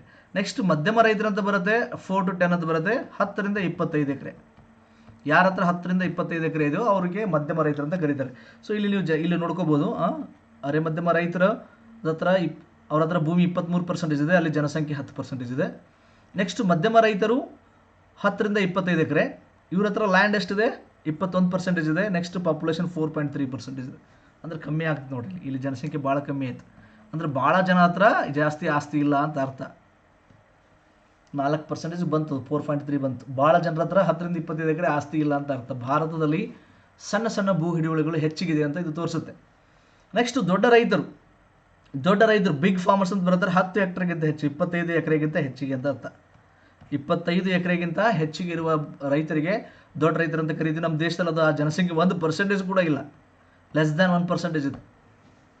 1%ಗಿಂತ ಕಮ್ಮಿ ಇದೆ. ಅಂದರೆ 25 ಎಕರೆಗಿಂತ ಹೆಚ್ಚಿಗಿರುವಂಥ ರೈತರು ನಮ್ಮ ದೇಶದಲ್ಲಿ ಇಲ್ಲ. ಅಂದರೆ ಭೂ ಹಿಡುವಳಿಗಳು ಭಾಳ ಸಣ್ಣದಾಗಿಬಿಟ್ಟಿದ್ದಾವೆ, ಭಾಳ ಸಮಸ್ಯೆಗಳು ಅಂತ ಅರ್ಥ. ಕ್ಲಿಯರ್ ಇದೆ. ಅದರ ದೊಡ್ಡ ಜಗಳ ಅಣ್ಣತವ್ರಿಗೆ ಬೆಲೆ ಜಗಳ ಆಡ್ತಾರೆ ಭೂಮಿ ಸಲ. ಆ ಲ್ಯಾಂಡ್ ಸರ್ವೇರ್ ಕಳಿಸಿರ್ತಾರೆ, ಆ ಲ್ಯಾಂಡ್ ಸರ್ವೆ ಬಂದು ಅಳಿತಾನೆ, ಅವನಿಗೆ ನೀ ರೊಕ್ಕ ಕೊಟ್ಟು ಅಳಿಸ್ತಾ ಇದ್ದೀನಿ, ನಿನ್ನ ಕಡೆ ಅಳಿತಾ ಇದ್ದಾನೆ ಅಂತ ಅವ ಹಾಗೆ ಹಿಡಿದು ಜಗ್ಗಾಡಿ ಹೊಡೆದಾಡಿ, ಇಬ್ಬರು ಅಣ್ಣತಮ್ಮನ ಹೊಡೆದಾಡಿ ಆ ಲ್ಯಾಂಡ್ ಸರ್ವೆ ಹೊಡೆದು ಬಡ್ದು ಒಟ್ಟು ದೊಡ್ಡದೊಂದು ಜಾತ್ರೆ ಮಾಡಿಲ್ಲ ಅಂದ್ರೆ ನಿದ್ದೆ ಹತ್ತಲ್ಲ. ಭಾಳ ಸಮಸ್ಯೆಗಳಿದೆ. ಓಕೆ, ಸೊ ಹೀಗಾಗಿ ಜಸ್ಟ್ ಇಮ್ಯಾಜಿನ್ ಮಾಡಿ, ಒಬ್ಬ ರೈತನ ಹತ್ರ 2 ಎಕರೆ ಆಸ್ತಿ ಇದೆ, ಅವನ ಜೀವನದಲ್ಲಿ ಬದಲಾವಣೆ ನಿರೀಕ್ಷೆ ಮಾಡೋಕ್ಕೆ ಸಾಧ್ಯ ಇದೆ? ಭಾರಿ ಕಷ್ಟ. ಆ ಮನೇಲಿ ಯಾರಾದರೂ ಎಲ್ಲೋ ಒಂದು ಕಂಪ್ನಿಲಿ ಕೆಲಸ ಮಾಡ್ತಿರ್ಬೇಕು, ಇಲ್ಲ ಯಾರಾದರೂ ಒಬ್ರು ಗೌರ್ಮೆಂಟ್ ನೌಕರಿ ಮಾಡ್ತಿರ್ಬೇಕು, ಅಂದರೆ ಆ ಸಂಸಾರ ಚೆಂದ ನಡೀತೈತೆ. ಬರೀ 2 ಎಕರೆ ಹೊಲ ಇತ್ತು, ಎಲ್ಲರೂ ಹೊಲದಲ್ಲಿ ಕೆಲಸ ಮಾಡ್ತಾರೆ ಅಂದರೆ ಆ ಸಂಸಾರ ಭಾರಿ ಕಷ್ಟ ಇದೆ. ಬಹುಶಃ ತಮಗೂ ಗೊತ್ತಿರುತ್ತೆ ಭಾಳ ಜನರಿಗೆ. ಏನೂ ಮಾಡೋಕ್ಕಾಗಲ್ಲ, ಮಕ್ಕಳಿಗೆ ಶಿಕ್ಷಣ ಸರಿಯಾಗಿ ಕೊಡ್ಸೋಕ್ಕಾಗಲ್ಲ, ಊಟ ವಸತಿ, ಊಟ ಆಸ್ಪತ್ರೆ ಎಷ್ಟು ಖರ್ಚಿದೆ, ಕಷ್ಟ, ಭಾಳ ಕಷ್ಟ. ಓಕೆ, ನೆಕ್ಸ್ಟ್ ನೋಡಿ ಆಯಿತಾ. ಸೊ ಇದು ಇಲ್ಲಿವರೆಗೂ ನಾನು ಇಲ್ಲಿವರೆಗೂ ನಾನು ಚರ್ಚೆ ಮಾಡಿದೆ. ಈಗ ನೆಕ್ಸ್ಟ್ ನೋಡಿ, ನೆಕ್ಸ್ಟ್ ಹೋಗೋಣ. ಈಗ ಇಲ್ಲ, ಇದು 3ನೇ ಪಾಯಿಂಟ್ ಅದು ಬೇಡ, ಇದು ಸೆಕೆಂಡ್ ಪಾಯಿಂಟ್ ಎಲ್ಲ ತೊಗೊಂಡ್ವಿ ನಾವು, ಉತ್ಪಾದಕರ ಇಳಿಕೆ ಮತ್ತು ಸ್ಮಾಲ್ ಹೋಲ್ಡಿಂಗ್ಸ್ ಅಂತ ತೊಗೊಂಡ್ವಿ. ಓಕೆ, ನೆಕ್ಸ್ಟ್ ಈಗ 3ನೇ ಪಾಯಿಂಟ್ ನೋಡೋಣ, ಭೂ ಹಿಡುವಳಿಗಳ ವಿಘಟನೆ ಅಂತಿದೆ. ಓಕೆ, ಭೂ ಹಿಡುವಳಿಗಳ ವಿಘಟನೆ ಇದೆ, ಫ್ರಾಗ್ಮೆಂಟೇಷನ್ ಆಫ್ ಲ್ಯಾಂಡ್ ಹೋಲ್ಡಿಂಗ್ಸ್ ಇದೆ. ನಾನು ಈಗಲೇ ಹೇಳಿದ್ದೀನಿ, ಸುಮಾರು 85 to 86% ರೈತರು 5 ಎಕರೆಗಿಂತ ಕಡಿಮೆ ಭೂಮಿಯನ್ನು ಹೊಂದಿರುತ್ತಾರೆ. ಇದು 85 ಮಾಡ್ಕೊಳ್ಳಿ, 85 ನಾನು ಈಗಲೇ ತೋರಿಸಿನಿ. 5 ಎಕರೆಗಿಂತ ಕಡಿಮೆ ಭೂಮಿಯನ್ನು ಹೊಂದಿರುತ್ತಾರೆ. This is the biggest problem ಅಂತಲೂ ಕೂಡ ನಾನು ಹೇಳಿದ್ದೀನಿ. ಸೊ ಈ ಥರ ಇದ್ದಾಗ ನೀವು ಕೃಷಿಯಲ್ಲಿ ಭಾಳಷ್ಟು ಅಭಿವೃದ್ಧಿಯನ್ನು ನಿರೀಕ್ಷಿಸಲು ಸಾಧ್ಯ ಇಲ್ಲ. ಸ್ಮಾಲ್ ಲ್ಯಾಂಡ್ ಹೋಲ್ಡಿಂಗ್ಸ್ ಆದರೆ ಭಾಳಷ್ಟು ಪ್ರಾಬ್ಲಮ್ಗಳು ಬರ್ತವೆ, ಸಮಸ್ಯೆಗಳು ಬರ್ತವೆ. ಅದು ದೇಶದ ಆರ್ಥಿಕತೆಗೆ ಅದರಿಂದ ನಾವು ಭಾಳಷ್ಟು ನಿರೀಕ್ಷೆ ಮಾಡೋಕ್ಕೆ ಆಗಲ್ಲ. ನೆಕ್ಸ್ಟ್ ಸುಗ್ಗಿಯ ನಂತರದ ಸಮಸ್ಯೆಗಳು ಭಾಳ ಇದೆ ನಮ್ಮ ದೇಶದಲ್ಲಿ. ನೆಕ್ಸ್ಟ್ ಕೃಷಿ ಸಮಸ್ಯೆಗಳಲ್ಲಿ 4ನೇ ಪಾಯಿಂಟು ಪೋಸ್ಟ್ ಹಾರ್ವೆಸ್ಟಿಂಗ್ ಪ್ರಾಬ್ಲಮ್ಸ್ ಅಂತ ಕರಿತೀವಿ. ಫಾರ್ ಎಕ್ಸಾಂಪಲ್, ಒಬ್ಬ ರೈತ ಟಮಾಟೆ ಬೆಳೆದಿರ್ತಾನೆ, ಅದಕ್ಕೆ ಬೆಲೆ ಇಲ್ಲ ಅಂದರೆ ಅವನಿಗೆ ಅದನ್ನು ಕೋಲ್ಡ್ ಸ್ಟೋರೇಜಲ್ಲಿ ಇಡೋಕ್ಕೆ ಅವನಿಗೆ ಕೋಲ್ಡ್ ಸ್ಟೋರೇಜ್ಗಳಿಲ್ಲ. ಸುಮಾರು ಕೋಲ್ಡ್ ಸ್ಟೋರೇಜಲ್ಲಿ 15-20 ದಿನಗಟ್ಟಲೆ ಇಡ್ಬೋದು, ತಿಂಗಳಗಟ್ಟಲೆ ಇಡ್ಬೋದು. ಕೋಲ್ಡ್ ಸ್ಟೋರೇಜ್ ಇಲ್ಲರ್ಬಿಟ್ಟಿಗೆ ಅವನು ಕೊಳಿಸ್ಬೇಕು ಅಂದಿಲ್ಲ, ಇದ್ದ ರೇಟಿಗೆ ಮಾರಬೇಕು. ಹೀಗೆ ಸರಿಯಾದ ಸಂಗ್ರಹಣೆ. ಈಗ ಗೋಧಿ ಜೋಳ ಎಲ್ಲ ಬೆಳೆದಿರ್ತಾರೆ, ಅದಕ್ಕೆ ಸರಿಯಾದ ಗೋಡಾವನ್ಗಳಿಲ್ಲ, ಭಾಳಷ್ಟು ಸಮಸ್ಯೆಗಳಿದೆ. ನೋಡಿ ಇಲ್ಲಿದೆ ನೋಡಿ, ಶೇಖರಣೆ ವ್ಯವಸ್ಥೆಯು ಸರಿಯಾಗಿ ಇರದೇ ಇರುವುದರಿಂದ ರೈತರಿಗೆ ಹಾನಿ ಉಂಟಾಗುತ್ತದೆ. ಸ್ಟೋರೇಜ್ ಪ್ರಾಬ್ಲಮ್ ಇದೆ ಅಂತ ಅರ್ಥ. ಸರಿಯಾದ ಸಾರಿಗೆ ವ್ಯವಸ್ಥೆ ಇರದೇ ಇರುವುದರಿಂದ ರೈತರ ಬೆಳೆಗಳಿಗೆ ಸಮಸ್ಯೆಗಳಿದೆ. ಎಸ್, ಸಾರಿಗೆ ಇಲ್ಲ, ಭಾಳಷ್ಟು ರೋಡ್ ಕನ್ಸ್ಟ್ರಕ್ಷನ್ ಇಲ್ಲ, ವೆಹಿಕಲ್ಸ್ ಇಲ್ಲ, ಇದೆಲ್ಲ ಇದೆ. ಸರಿಯಾದ ಮಾರುಕಟ್ಟೆ ವ್ಯವಸ್ಥೆ ಇಲ್ಲ. ಮಾರುಕಟ್ಟೆ ಅಕ್ಕಪಕ್ಕದಲ್ಲಿರ್ಬೇಕು, ಎಲ್ಲ ಬೆಂಗಳೂರಿಗೆ ತೊಗೊಂಡು ಹೋಗೋಕ್ಕಾಗಲ್ಲ. ಮಾರುಕಟ್ಟೆ ಇಲ್ಲ, ಸರಿಯಾಗಿ ವ್ಯವಸ್ಥೆ, ಮಾರುಕಟ್ಟೆ ಇಲ್ಲ ಅಂದರೆ ಸೊ ಇವೆಲ್ಲ ಸಮಸ್ಯೆಗಳಿದೆ. ಸುಗ್ಗಿಯ ನಂತರದ ಸಮಸ್ಯೆಗಳು ಕೂಡ ಕೃಷಿ ಕ್ಷೇತ್ರದಲ್ಲಿ ತಾಂಡವಾಡ್ತಾ ಇದೆ. ನೆಕ್ಸ್ಟ್ ಕೃಷಿ ಸಮಸ್ಯೆ ನೋಡಿ, ಕೃಷಿಯಲ್ಲಿನ ಆಮದು ಹೆಚ್ಚಾಗಿರೋದಿದೆ. Increase in agriculture products imports ಅಂತಿದೆ. ಸೊ ಇಂಪೋರ್ಟ್ ಅಂದರೆ ಆಮದು ಹೆಚ್ಚಾಗ್ತಿದೆ. ನೋಡಿ 1991 28% ನಾವು ಕೃಷಿ ಉತ್ಪನ್ನಗಳನ್ನು ಆಮದು ಮಾಡ್ಕೊತಿದ್ರೆ, ಇತ್ತೀಚೆಗೆ 2014-15 ಅದು 40% ಹೋಗಿದೆ, 40%. ಇದೇನು ತೋರಿಸುತ್ತೆ? ಕೃಷಿ ಕ್ಷೇತ್ರದಲ್ಲಿ, ಕೃಷಿ ವಲಯದಲ್ಲಿ ಆಮದು ಹೆಚ್ಚಾಗಿದೆ. ನಮ್ಮ ದೇಶದಲ್ಲಿ ಉತ್ಪನ್ನ ಕಡಿಮೆ ಆಗ್ತಾ ಇದೆ, ಹೀಗಾಗಿ ನಾವು ಹೊರಗಿಂದ ತರಿಸ್ಕೊತಾ ಇದೀವಿ ಅಂತ ಅರ್ಥ. ಸೊ ಹೀಗಾಗಿ ಇದು ಕೃಷಿ ಸಮಸ್ಯೆ ಎತ್ತಿ ತೋರಿಸ್ತಾ ಇದೆ. ಕೃಷಿಯಲ್ಲಿನ ರಫ್ತು ಕಡಿಮೆ ಆಗಿದೆ. ನಾವು ಕೃಷಿ, ಈಗ ಫಾರ್ ಎಕ್ಸಾಂಪಲ್ ನಮ್ಮ ಭಾರತ ಬಾಳೆಹಣ್ಣು ಹೊರಗಡೆ ಕಳಿಸೋದು. ಸೊ ನಾವು ರಫ್ತು ಮಾಡಬೇಕು, ಹೆಚ್ಚಿಗೆ ರಫ್ತು ಮಾಡೋದ್ರಿಂದ ನಮ್ಮ ದೇಶದ ಅರ್ಥವ್ಯವಸ್ಥೆ ಬೆಳೀತಿದೆ. ನಾವು ಆಮದು ಕಮ್ಮಿ ಮಾಡ್ಕೋಬೇಕು. ಯಾವ ದೇಶ ಆಮದು ಕಮ್ಮಿ ಮಾಡಿಕೊಂಡು ಹೆಚ್ಚು ರಫ್ತು ಮಾಡುತ್ತೋ ಆ ದೇಶದ ಅರ್ಥವ್ಯವಸ್ಥೆ ಸರಿಯಾಗಿದೆ ಅಂತ ಅರ್ಥ. ಅದನ್ನು ಬಿಟ್ಟು ಆಮದು ಹೆಚ್ಚು ಮಾಡಿಕೊಂಡು ರಫ್ತು ಕಮ್ಮಿ ಮಾಡಿದ್ರೆ ಆ ದೇಶದ ಅರ್ಥವ್ಯವಸ್ಥೆ ಹದಗೆಟ್ಟಿದೆ ಅಂತ ಅರ್ಥ. ಹೀಗಾಗಿ ಇಲ್ಲಿ ನೋಡಿ, ಕೃಷಿಯಲ್ಲಿನ ರಫ್ತು ಹೆಚ್ಚಾಗಬೇಕು ಆದರೆ ಕಡಿಮೆ ಆಗಿದೆ. ಡಿಕ್ರೀಸ್ ಇನ್ ಅಗ್ರಿಕಲ್ಚರ್ ಎಕ್ಸ್ಪೋರ್ಟ್ಸ್ ಅಂದರೆ ರಫ್ತು. ನೋಡಿ 1991 16% ನಾವೇನು ಮಾಡ್ತಿದ್ವಿ, ರಫ್ತು ಮಾಡ್ತಿದ್ವಿ, ತುಂಬ ಸರಿಯಾಗಿತ್ತು. ಮುಂದಿಗೆ 12% ಅಂದರೆ ಇಳಿದಿದೆ. ಎಂಥ ಆಶ್ಚರ್ಯ ಅಂದರೆ ಆಮದು ಹೆಚ್ಚಾಗಿದೆ, ರಫ್ತು ಕಡಿಮೆ ಆಗಿದೆ. ಇದು ಇಳಿಬೇಕು. ಆ್ಯಕ್ಚುಲಿ ನೈಜತೆಯಲ್ಲಿ ಇದು ಇಳಿಬೇಕು, ಇದು ಹೆಚ್ಚಾಗಬೇಕು. ಬಟ್ ಉಲ್ಟಾ ಆಗಿದೆ. ಯಾವುದು ಇಳಿಬೇಕದು ಏರಿದೆ, ಯಾವುದು ಏರಬೇಕದು ಇಳಿದಿದೆ, ಉಲ್ಟಾ ಆಗ್ತಿದೆ ಎಲ್ಲ. ಸೊ ಕೃಷಿ ಸಮಸ್ಯೆಗಳು ಇದೆ ಅಂತ ತೋರಿಸುತ್ತೆ. ನೆಕ್ಸ್ಟ್ ಖಾಸಗಿ ವಲಯದ ಕಡಿಮೆ ಭಾಗವಹಿಸಿಕೆ. ನೋಡಿ, ಅಂಬಾನಿ, ಅದಾನಿ ಇವರೆಲ್ಲರೂ ಕೇಳಿರಿ, ಕೃಷಿ ಕ್ಷೇತ್ರದಲ್ಲಿ ತೊಡಗಿಸ್ಕೊಂಡಿದ್ದಾರೆ, ಕೃಷಿಯಲ್ಲಿ ಹೂಡಿಕೆ ಮಾಡಿದರೆ ಸಾಧ್ಯನೇ ಇಲ್ಲ. ಬಹುಶಃ ತಾವು ರೈತರಿದ್ದೀರಿ, ಭಾಳ ಜನ ರೈತರ ಕುಟುಂಬದವ್ರು ಇದ್ದೀರಿ. ಎಷ್ಟು ಕಷ್ಟ ಇದೆ ನನಗೂ ಗೊತ್ತಿದೆ, ನಾನು ಹೊಲ ಮಾಡಿದ್ದೀನಿ, ಎಲ್ಲ ಗೊತ್ತಿದೆ. ಭಾರಿ ಕಷ್ಟ. ಮನೆಯವ್ರು ದುಡಿದ್ರೆ, ಮನೆಯಲ್ಲಿ ಒಂದು 3-4 ಜನ ದುಡಿಯೋರಿದ್ರೆ ನಿಮಗೆ ವರ್ಷಕ್ಕೆ ಒಂದು ಸ್ವಲ್ಪ ದುಡ್ಡು ಉಳಿತೈತಿ. ಅದನ್ನು ಬಿಟ್ಟು ಎಲ್ಲ ಆಳಚ್ಚಿ ಮಾಡಿಸಿದ್ರೆ ಏನೂ ಉಳಿಯಲ್ಲ, ಇದು ಗ್ಯಾರಂಟಿ. ಸರ್ ನೀವು ಹೇಳಿದ್ರಲ್ಲ, ಅರ್ಥ ಇದೆ, ನನಗೆ ಅನುಭವಕ್ಕೆ ಬಂದಿದೆ ನೋಡಿ. ಥಮ್ಸಪ್ ಕುಡಿ ಈಗಲೇ. ನಂದು ಕೃಷಿ ಕುಟುಂಬ ಸರ್, ಭಾರಿ ಕಷ್ಟ ಇದೆ ಕೃಷಿಯಲ್ಲಿ. ಅಷ್ಟು ಲಾಭ ತೊಗೊಳೋದು ಭಾಳ ಕಷ್ಟ. ಜೀವನ ನಡೀತೈತೆ, ಏನು ಸಮಸ್ಯೆ ಇಲ್ಲ. ಆದರೆ ಅದರಲ್ಲಿ ಶ್ರೀಮಂತ ಆಗ್ತೀನಿ ಅಂದ್ರೆ ಭಾರಿ ಕಷ್ಟ ಇದೆ. ನೀವು ಮನೆಯವರೇ ದುಡಿಬೇಕು, ದುಡಿದ್ರೆ ಒಂದು ಸ್ವಲ್ಪ ದುಡ್ಡು ಉಳಿತೈತೆ. ಎಲ್ಲ ನೀವು ಆಳಚ್ಚಿ ಮಾಡಿಸ್ತೀನಿ ಅಂದರೆ ಭಾರಿ ಕಷ್ಟ ಇದೆ. ಸರಿಯಾಗಿ ಮಳೆ ಇಲ್ಲ, ಸರಿಯಾಗಿ ಮಾರ್ಕೆಟ್ ರೇಟ್ ಇಲ್ಲ. ಎರಡು ಕೃಷಿಯಲ್ಲಿ ಭಾಳಷ್ಟು ಸಮಸ್ಯೆಗಳಿದೆ. ಇದು ನಮ್ಮ ದೇಶದಲ್ಲಿ ಬದಲಾಗಬೇಕು. ಯಾಕಂದರೆ ರೈತರ ಸಮಸ್ಯೆಗಳು ರೈತರಿಗೆ ಗೊತ್ತಿದೆ. ಆದರೆ ಈ ವರ್ಷ ಅಂದ್ರೆ ತೀರಾ ಬರಗಾಲ ಬಿದ್ದು ಭಾಳ ಸಮಸ್ಯೆಗಳಿದೆ. ಅದು ಹಾಕಿದ ದುಡ್ಡು ಬರಲಾಗೈತೆ. ಬೀಜ, ಗೊಬ್ಬರ, ಕಸ ತೆಗ್ಸಿರಲ್ಲ, ಸದಿ ತೆಗ್ಸಿರಲ್ಲ, ಅದು ವಾಪಸ್ ದುಡ್ಡು ಬರಲಾಗೈತೆ. ಅಂಥ ಪರಿಸ್ಥಿತಿ ಬಂದ್ಬಿಟ್ಟೈತೆ. ಓಕೆ, ಹೀಗಾಗಿ ಖಾಸಗಿ ವಲಯದಲ್ಲಿ ಇದರಲ್ಲಿ ಭಾಗವಹಿಸಕ್ಕೆ ಹೋಗಲ್ಲ. ಯಾಕಂದರೆ ಭಾಳಷ್ಟು ಲಾಸ್ ಇದೆ ಕೃಷಿ ಕ್ಷೇತ್ರದಲ್ಲಿ. ಏನು ಉತ್ಪನ್ನ ಇಲ್ಲ, ಅದರಲ್ಲೂ ಲಾಭ ಇಲ್ಲ ಅಂತ ಅವ್ರಿಗೆ ಗೊತ್ತಾಗ್ಬಿಟ್ಟಿದೆ. ಹೀಗಾಗಿ ಅವರು ಭಾಳಷ್ಟು ಹೂಡಿಕೆ ಮಾಡೋಕ್ಕೆ ಹೋಗಲ್ಲ. ನೆಕ್ಸ್ಟ್ ತಂತ್ರಜ್ಞಾನದ ಬಳಕೆಯಲ್ಲಿನ ಕೊರತೆ ಇದೆ. ಸೊ ನಾವು ತಂತ್ರಜ್ಞಾನ ಸರಿಯಾಗಿ ಬಳಕೆ ಮಾಡ್ತಿಲ್ಲ, ಟೆಕ್ನಾಲಜಿನ ಸರಿಯಾಗಿ ಬಳಸ್ಕೊತಿಲ್ಲ. ಯಾಕಂದರೆ ಇನ್ನೊಂದು ಕಾರಣ ಏನಪ್ಪ ಅಂದರೆ ಸ್ಮಾಲ್ ಲ್ಯಾಂಡ್ ಹೋಲ್ಡಿಂಗ್ಸ್, ಸಣ್ಣ ಭೂ ಹಿಡುವಳಿ ಇರುವುದರಿಂದನೂ ಕೂಡ ತಂತ್ರಜ್ಞಾನವನ್ನು ಸರಿಯಾಗಿ ಬಳಕೆ ಮಾಡೋಕ್ಕಾಗ್ತಿಲ್ಲ. ನೆಕ್ಸ್ಟು ಕೃಷಿ ಸಂಶೋಧನೆ ಈ ನಿಧಾನಗತಿಯಲ್ಲಿ ಸಾಗುತ್ತಿರುವುದು. ಸಂಶೋಧನೆ ಭಾಳ ಇಂಪಾರ್ಟೆಂಟ್. ಓಕೆ, ರಿಸರ್ಚ್ ಅಂತ ಕರಿತೀವಿ. ರಿಸರ್ಚ್ ಇರಬೇಕು. ಈ ಸಮಸ್ಯೆ ಬಂದಾಗ ಇದಕ್ಕೆ ಪರಿಹಾರ ಹೆಂಗೆ ಅಂತ ಎಲ್ಲ ರಿಸರ್ಚ್ ಇರಬೇಕು. ನಮ್ಮ ದೇಶದಲ್ಲಿ ಕೃಷಿ ಸಂಶೋಧನೆ ಭಾಳಷ್ಟು ನಿಧಾನಗತಿಯಲ್ಲಿದೆ ತುಂಬ. ಅದಕ್ಕೆ ಬಜೆಟ್ ಕೂಡ ಭಾಳ ಕಮ್ಮಿ ಇದೆ. ರಿಸರ್ಚ್ ಆ್ಯಂಡ್ ಡೆವಲಪ್ಮೆಂಟ್ ತುಂಬ ಕಮ್ಮಿ ಇದೆ. ನೆಕ್ಸ್ಟ್ ಭಾರತದಲ್ಲಿ ಕೃಷಿ ಶಿಕ್ಷಣಕ್ಕೆ ಹೆಚ್ಚು ಆದ್ಯತೆ ನೀಡೋದಿಲ್ಲ. ಕೃಷಿ ಶಿಕ್ಷಣಕ್ಕೆ ಹೆಚ್ಚು ಮಹತ್ವ ಕೊಡಬೇಕು. ಈಗ BSc ಅಗ್ರಿಕಲ್ಚರ್ ಎಲ್ಲ ಮಾಡ್ತಾರಲ್ಲ, ಅದಕ್ಕೆ ಭಾಳ ಮಹತ್ವ ಕೊಡಬೇಕು. ಅದು ನಮ್ಮ ದೇಶದಲ್ಲಿ ಇನ್ನೂ ಆಗಬೇಕಾಗಿದೆ. ನೆಕ್ಸ್ಟ್ ಸಾಲದ ಸಮಸ್ಯೆಗಳಿದೆ. ಇದು ಭಾಳ ಇಂಪಾರ್ಟೆಂಟ್ ಇದೆ ನೋಡಿರಿ. ಇದು ನೋಡಿ ಎಷ್ಟು ಮಜಾ ಇದೆ. ಸಾಲ ನೋಡಿ ಹೆಂಗಿದೆ ಅಂದರೆ, ಭಾರತದಲ್ಲಿನ ಬ್ಯಾಂಕ್ಗಳು ರೈತರಿಗೆ ಸಾಲವನ್ನು ಕೊಡಲು ಹಿಂದೇಟು ಹಾಕುತ್ತಾರೆ. ಯಾಕಂದರೆ ರೈತರು ಮರುಪಾವತಿ ಮಾಡುವುದಿಲ್ಲ ಅನ್ನೋದು ಅವ್ರದ್ದು ದೃಢವಾದ ನಂಬಿಕೆ. ನೋಡಿ ನಿಜ. ಈಗ ನೋಡಿ ಏನಾಗುತ್ತೆ, ಯಾರೋ ಒಬ್ಬ ದೊಡ್ಡ ಶ್ರೀಮಂತ ಬಂದರೆ ಅವನಿಗೆ ಪಟ ಸಾಲ ಕೊಡ್ತಾರೆ ಬ್ಯಾಂಕ್ನವ್ರು. 2 ದಿನದಿಂದ ಕ್ಲಿಯರ್, ಎಲ್ಲ ಡಾಕ್ಯುಮೆಂಟ್ಸ್ ಕ್ಲಿಯರ್, ತೊಗೊರಿ ಲೋನ್ ಅಂತೇಳಿ. ಯಾಕಂದ್ರೆ ಅವ್ನು ಶ್ರೀಮಂತ ಸ್ವಲ್ಪ ಕಮಿಷನ್ ಹೋಗೋದಿರ್ತಾನೆ ಮ್ಯಾನೇಜರ್. ಎಲ್ಲರಲ್ಲ ಭಾಳ ಜನ ಮ್ಯಾನೇಜರ್ಗೆ ಹೇಳ್ಬಿಡ್ತಾನೋ, ನನಗೇನಿಲ್ಲಪ್ಪ ಒಂದು 20 ಲಕ್ಷ ಲೋನ್ ಹಾಕ್ಸ್ಕೊಡು, ನಿನಗೊಂದು 50,000 ರೂಪಾಯಿ ಕೊಡ್ತೀನಿ ಅಂದ್ರೆ ನಡಿ ಓಡಾಡಿ ಮಾಡಿಕೊಟ್ಟು ಬಿಡ್ತಾನೆ. ಪಾಪ ಬಡವರು ತಿಂಗಳಾನ್ಗಟ್ಲೆ ಕಾಲ ಚಪ್ಪಲಿ ಹರಿದ್ರು, ತಿಂಗಳಾನ್ಗಟ್ಲೆ ಅಲ್ದಾಡಿದ್ರು, ನಿಂದು ಆಧಾರ್ ಕಾರ್ಡ್ ಸರಿ ಇಲ್ಲ, ಆಧಾರ್ ಕಾರ್ಡ್ ನಿಂದು ಫೋಟೋ ಸರಿ ಬಂದಿಲ್ಲ, ನನಗೇನು ಹೆಣ್ಣು ನೋಡಕ್ಕೆ ಹೊಂಟಿನೇನೋ, ಕಿಸ್ಬೈ ಫೋಟೋ ಸರಿ ಇಲ್ಲ, ನಿಂದು ತಂಬು ಬಂದು ಎಷ್ಟು ನೆಪಗಳು ಹೇಳ್ತಾರೆ ಗೊತ್ತಂದ್ರೆ, ನಿಂದು ತಂಬು ಪ್ರಿಂಟ್ ಆಗಲ್ಲ ಇದೆ, ನಿಂದು ಅದು ತೊಗೊಂಬ ಇದು ತೊಗೊಂಬ, ದಿನ ಒಂದು ಏನಾರ ಒಂದು ನೆಪ ಹೇಳಿಬಿಡ್ತಾರೆ. ಡೈರೆಕ್ಟಾಗಿ ಇಲ್ಲ ಅನ್ನೋಕ್ಕಾಗಲ್ಲ. ನೀ ಕಟ್ಟಲ್ಲ, ನೀನು ಕೊಡಲ್ಲ ಅನ್ನೋಕ್ಕಾಗಲ್ಲ. ನೆಪಗಳು ಹೇಳೋದು ಅವನೇ ಸಾಕಾಗಿಬಿಡ್ಬೇಕು. ಬಡವ್ರಿಗೊಂದೇ, ಶ್ರೀಮಂತರಿಗೊಂದೇ. ಹೀಗಾಗಿ ಬ್ಯಾಂಕ್ಗಳು ಇತ್ತೀಚೆಗೆ ಸರ್ಕಾರ ಸ್ವಲ್ಪ ಸ್ಟ್ರಿಕ್ಟ್ ರೂಲ್ಸ್ ಎಲ್ಲ ಮಾಡಿರೋದ್ರಿಂದ, ಸ್ಟ್ರಿಕ್ಟ್ ರೂಲ್ಸ್ ರೆಗ್ಯುಲೇಷನ್ ಮಾಡೋದ್ರಿಂದ ಈಗ ಬ್ಯಾಂಕ್ಗಳು ಕೊಡ್ತಾ ಇದ್ದಾರೆ. ಅನಿವಾರ್ಯವಾಗಿ ಕೊಡಬೇಕಾಗಿದೆ, ಕೊಡ್ತಾ ಇದ್ದಾರೆ. ಬಟ್ ಮೊದಲು ಒಂದು 10-15 ವರ್ಷದ ಹಿಂದೆ ಬ್ಯಾಂಕ್ಗಳು ಒಟ್ಟ ರೈತರಿಗೆ ಸಾಲನೇ ಕೊಡ್ತಿರಲಿಲ್ಲ. ಇವರು ಅನಿವಾರ್ಯವಾಗಿ ಹಳ್ಳಿಗಳಲ್ಲಿ ಜಮೀನ್ದಾರು ಲೇವಾದೇವಿಗೆ ಹತ್ರ ದುಡ್ಡು ತೊಗೊತಿದ್ರು. ಬಡ್ಡಿ ಭಾಳ ಇರ್ತಿತ್ತು, ಮತ್ತಷ್ಟು ಸಾಲಕ್ಕೆ ಸಿಲುಕಿ ಹಾಕ್ಕೊಳ್ತಿದ್ರು. ನೆಕ್ಸ್ಟ್ ಜಾಗತೀಕರಣ ಇದೆ. ಲಾಸ್ಟ್ ಜಾಗತೀಕರಣ, ಗ್ಲೋಬಲೈಸೇಷನ್ ಅಂತ ಕರಿತೀವಿ. 1991 ನಮ್ಮ ದೇಶದಲ್ಲಿ LPG ಆಗುತ್ತೆ. LPG ಅಂದರೆ ಲಿಬರಲೈಸೇಷನ್, ಪ್ರೈವೇಟೈಸೇಷನ್, ಗ್ಲೋಬಲೈಸೇಷನ್. ಗೊತ್ತಾಯ್ತಾ? ಖಾಸಗೀಕರಣ, ಜಾಗತೀಕರಣ, ಉದಾರೀಕರಣ ಅಂತ ಕರಿತೀವಿ. ಸೊ ಅದಾದಮೇಲೆ ಏನಾಗುತ್ತೆ, ಜಾಗತೀಕರಣದಿಂದ ಭಾರತದ ಕೃಷಿಯು ಬೇರೆ ದೇಶಗಳ ಕೃಷಿಯ ಜೊತೆ ಪೈಪೋಟಿಲಿ ಹಿಂದೆ ಬೀಳುತ್ತೆ. ನಾವು ಬೇರೆದ್ರ ಜೊತೆ ಕಾಂಪಿಟೇಷನ್ ಮಾಡೋಕ್ಕೆ ಆಗ್ತಿಲ್ಲ. ಹೀಗಾಗಿ ಭಾರತದ ಆ್ಯಕ್ಚುಲಿ ನೋಡಿ, ನಮ್ಮ ಭಾರತದ ಮ್ಯಾಂಗೋ, ಮಾವಿನ ಹಣ್ಣು ಭಾಳ ಫೇಮಸ್. ಆದರೆ ಇತ್ತೀಚೆಗೆ ಒಂದು 10 ವರ್ಷಗಳಲ್ಲಿ ನಮ್ಮ ಮಾವಿನ ಹಣ್ಣು ಯುರೋಪ್ನವ್ರು ತೊಗೊತಾ ಇಲ್ಲ. ಯಾಕಂದರೆ ನಮ್ಮದು ಹೈಜಿನ್ ಇಲ್ಲ ಅಂತ. ಹೈಜಿನ್ ಅಂದ್ರೆ ಗೊತ್ತಾಗುತ್ತಲ್ಲ, ಅದು ಭಾಳ ಸ್ವಚ್ಛ ಇಲ್ಲ, ಆಮೇಲೆ ಅದರಲ್ಲಿ ಕೆಮಿಕಲ್ಸ್ ಇದೆ ಅಂತ ಅರ್ಥ. ಯುರೋಪ್ ಕಂಟ್ರೀಸ್ ನಮ್ಮ ಮ್ಯಾಂಗೋ ಯಾವಾಗಲೂ ತೊಗೊತಿದ್ರು ಅವ್ರು, ಈಗ ತೊಗೊತಿಲ್ಲ ನಮ್ಮ ಮಾವಿನ ಹಣ್ಣು. ನಮ್ಮ ಹಾಲು ತೊಗೊಳ್ಳಲ್ಲ ಅವರು. ನಮ್ಮ ಹಾಲು ಸ್ವಚ್ಛತೆ ಇಲ್ಲ, ಅದರಲ್ಲಿ ಕೆಮಿಕಲ್ಸ್ ಇದೆ, ಅದು ಇದೆ, ಇದು ಇದೆ, ಹೈಜೀನ್ ಇಲ್ಲ ಅಂತ ತೊಗೊಂತಿಲ್ಲ ಈಗ. ಸೊ ಹೀಗಾಗಿ ಕೃಷಿಯಲ್ಲಿ ಜಾಗತೀಕರಣದಲ್ಲಿ ನಾವು ಫೈಟ್ ಮಾಡ್ತಿಲ್ಲ. ಯಾಕಂದ್ರೆ ಬೇರೆ ಯಾವನೋ ಇನ್ನೂ ಹೈಜೀನ್ ಕೊಡ್ತಾ ಇದ್ದಾನೆ, ಬೇರೆ ದೇಶದ ಯಾವನೋ ಕೊಡ್ತಾ ಇದ್ದಾನೆ ಅವ್ರಿಗೆ, ಯುರೋಪ್ನವ್ರಿಗೆ, ಯಾರೋ ಚೀನಾದವರು, ಯಾರೋ ಅಮೆರಿಕದವ್ರು ಯಾರೋ ಕೊಡ್ತಾ ಇದ್ದಾರೆ. ಹೀಗಾಗಿ ಅವ್ರದ್ದು ಸ್ವಚ್ಛತೆ ಅನಿಸ್ತಾ ಇದೆ, ನಮ್ಮ ಸ್ವಚ್ಛತೆ ಅನಿಸ್ತಾ ಇಲ್ಲ, ಹೀಗೆಲ್ಲ ಸಮಸ್ಯೆಗಳಿದೆ. So we are not fighting among other countries. ಬೇರೆ ರಾಷ್ಟ್ರಗಳ ಜೊತೆಗೆ ನಾವು ಫೈಟ್ ಮಾಡೋಕ್ಕೆ ಆಗ್ತಿಲ್ಲ ನಮಗೆ. ಸೊ ಹೀಗಾಗಿ ಜಾಗತೀಕರಣದಿಂದನೂ ಕೂಡ ಕೃಷಿ ಹಿಂದೆ ಉಳಿದಿದೆ. ಇದು ಕ್ವಶನ್ ಕೇಳ್ತಾ ನಾಳೆ ನಿಮಗೆ ಎಲ್ಲರೂ ಇಂಟರ್ವ್ಯೂಲಿ, ಜಾಗತೀಕರಣದಿಂದ ಕೃಷಿ ಮುಂದುವರೆದಿದೆಯಾ?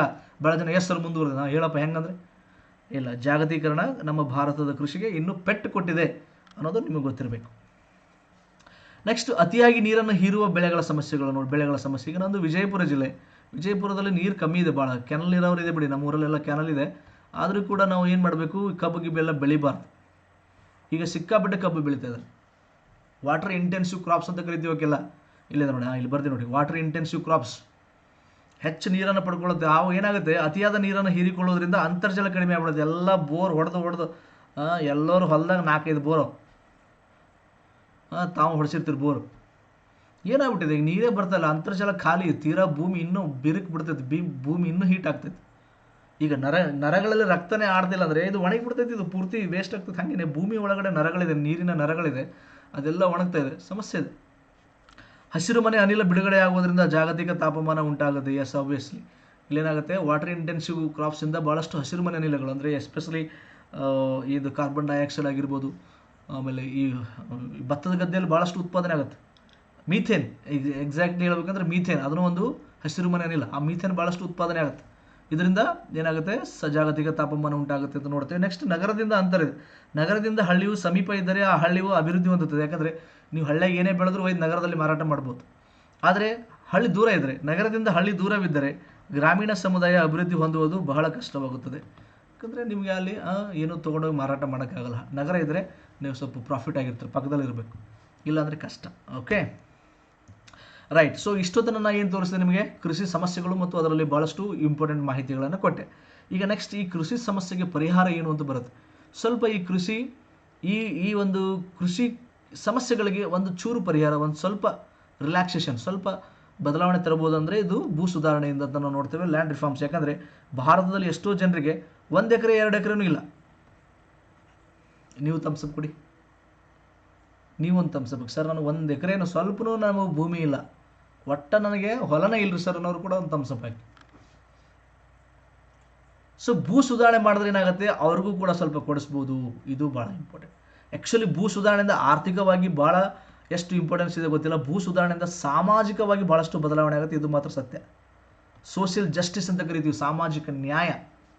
ಒಂದು ಊರಲ್ಲಿ ಒಬ್ಬನ ಹತ್ರ 200 ಎಕರೆ, ಒಬ್ಬನ ಹತ್ರ 0 ಅಂದರೆ ಏನದು, ಅದ್ಯಾವ ನ್ಯಾಯ? ಅಲ್ಲಿ ಇರಲಿ, ಅಲ್ಲೆಲ್ಲರಿಗೂ ಇರಲಿ ಭೂಮಿ ಅನ್ನೋದು. ಸೊ ಸಾಮಾಜಿಕ ನ್ಯಾಯ ಒದಗಿಸುವ ಕೆಲಸ ಮಾಡುತ್ತೆ. ಆರ್ಥಿಕ ನ್ಯಾಯಕ್ಕಿಂತಲೂ ಹೆಚ್ಚಿನ ಪ್ರಾಮುಖ್ಯತೆ ಸಾಮಾಜಿಕ ನ್ಯಾಯಕ್ಕಿದೆ. ಇದು ನಿಮ್ಮ ಪರೀಕ್ಷೆಗೆ ಭಾಳ ಇಂಪಾರ್ಟೆಂಟ್ ಇದೆ. ಒಂದೊಂದಾಗಿ ಡೀಟೇಲಾಗಿ ಹೇಳ್ತಾ ಹೋಗ್ತೀನಿ ನೋಡಿ. ಭೂ ಸುಧಾರಣೆಗಳು ನೋಡಿ, ಗಾಂಧೀಜಿಯವರ ಪ್ರಕಾರ ಭೂಮಿಯನ್ನು ಯಾರು ಉಳುವರೋ ಅವರೇ ಒಡೆಯರಾಗಿರಬೇಕು ಅಂತ.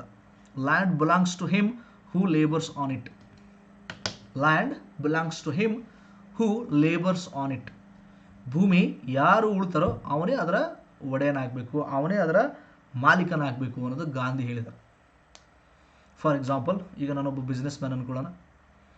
ಒಂದು 50 ಎಕರೆದ ಊರಲ್ಲಿ, ನಾನು ಊರಲ್ಲಿಲ್ಲ, ನಾನು ಎಲ್ಲೋ ಬೆಂಗಳೂರಲ್ಲೋ ಎಲ್ಲೋ ಇದ್ದೀನಿ, ದೂರ ಹೈದರಾಬಾದಲ್ಲಿ ಎಲ್ಲೋ ಇದ್ದೀನಿ. ಈಗ ಏನು ಮಾಡಿದೆ, ನಾನು ಅದನ್ನು ಒಬ್ಬನಿಗೆ ಹಚ್ಚಿದ್ದೀನಿ, ಅವ ವರ್ಷಾನುಗಟ್ಟಲೆ ದುಡಿತಾ ಇದ್ದಾನೆ. ಅವನಿಗೆ ಅದರಲ್ಲಿ ಸ್ವಲ್ಪ ಪಾಲ ಕೊಟ್ಟು ಎಲ್ಲ ಲಾಭ ನಾನೇ ತೊಗೊತಾ ಇದ್ದೀನಿ.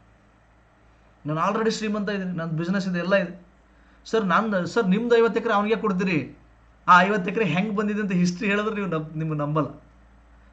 ಆ್ಯಕ್ಚುಲಿ ಏನಿತ್ತು, ಮುಂಚೆ ನಮ್ಮ ದೇಶದಲ್ಲಿ ಭೂಮಿ ಎಲ್ಲರಿಗೂ ಸಮನಾಗಿತ್ತು. ಈ ಬ್ರಿಟಿಷರು ಬಂದು ಏನು ಮಾಡಿದ್ರು, ಈ ಜಮೀನ್ದಾರಿ ಆಮೇಲೆ ರೈತವಾರಿ, ಮಹಲ್ವಾರಿ ಪದ್ಧತಿಗಳನ್ನು ತೊಗೊಂಡು ಬಂದಾಗ ಏನಾಯ್ತದ, ಭೂಮಿ ಒಬ್ಬರ ಹತ್ರನೇ ಕಾನ್ಸಂಟ್ರೇಷನ್ ಆಯಿತು.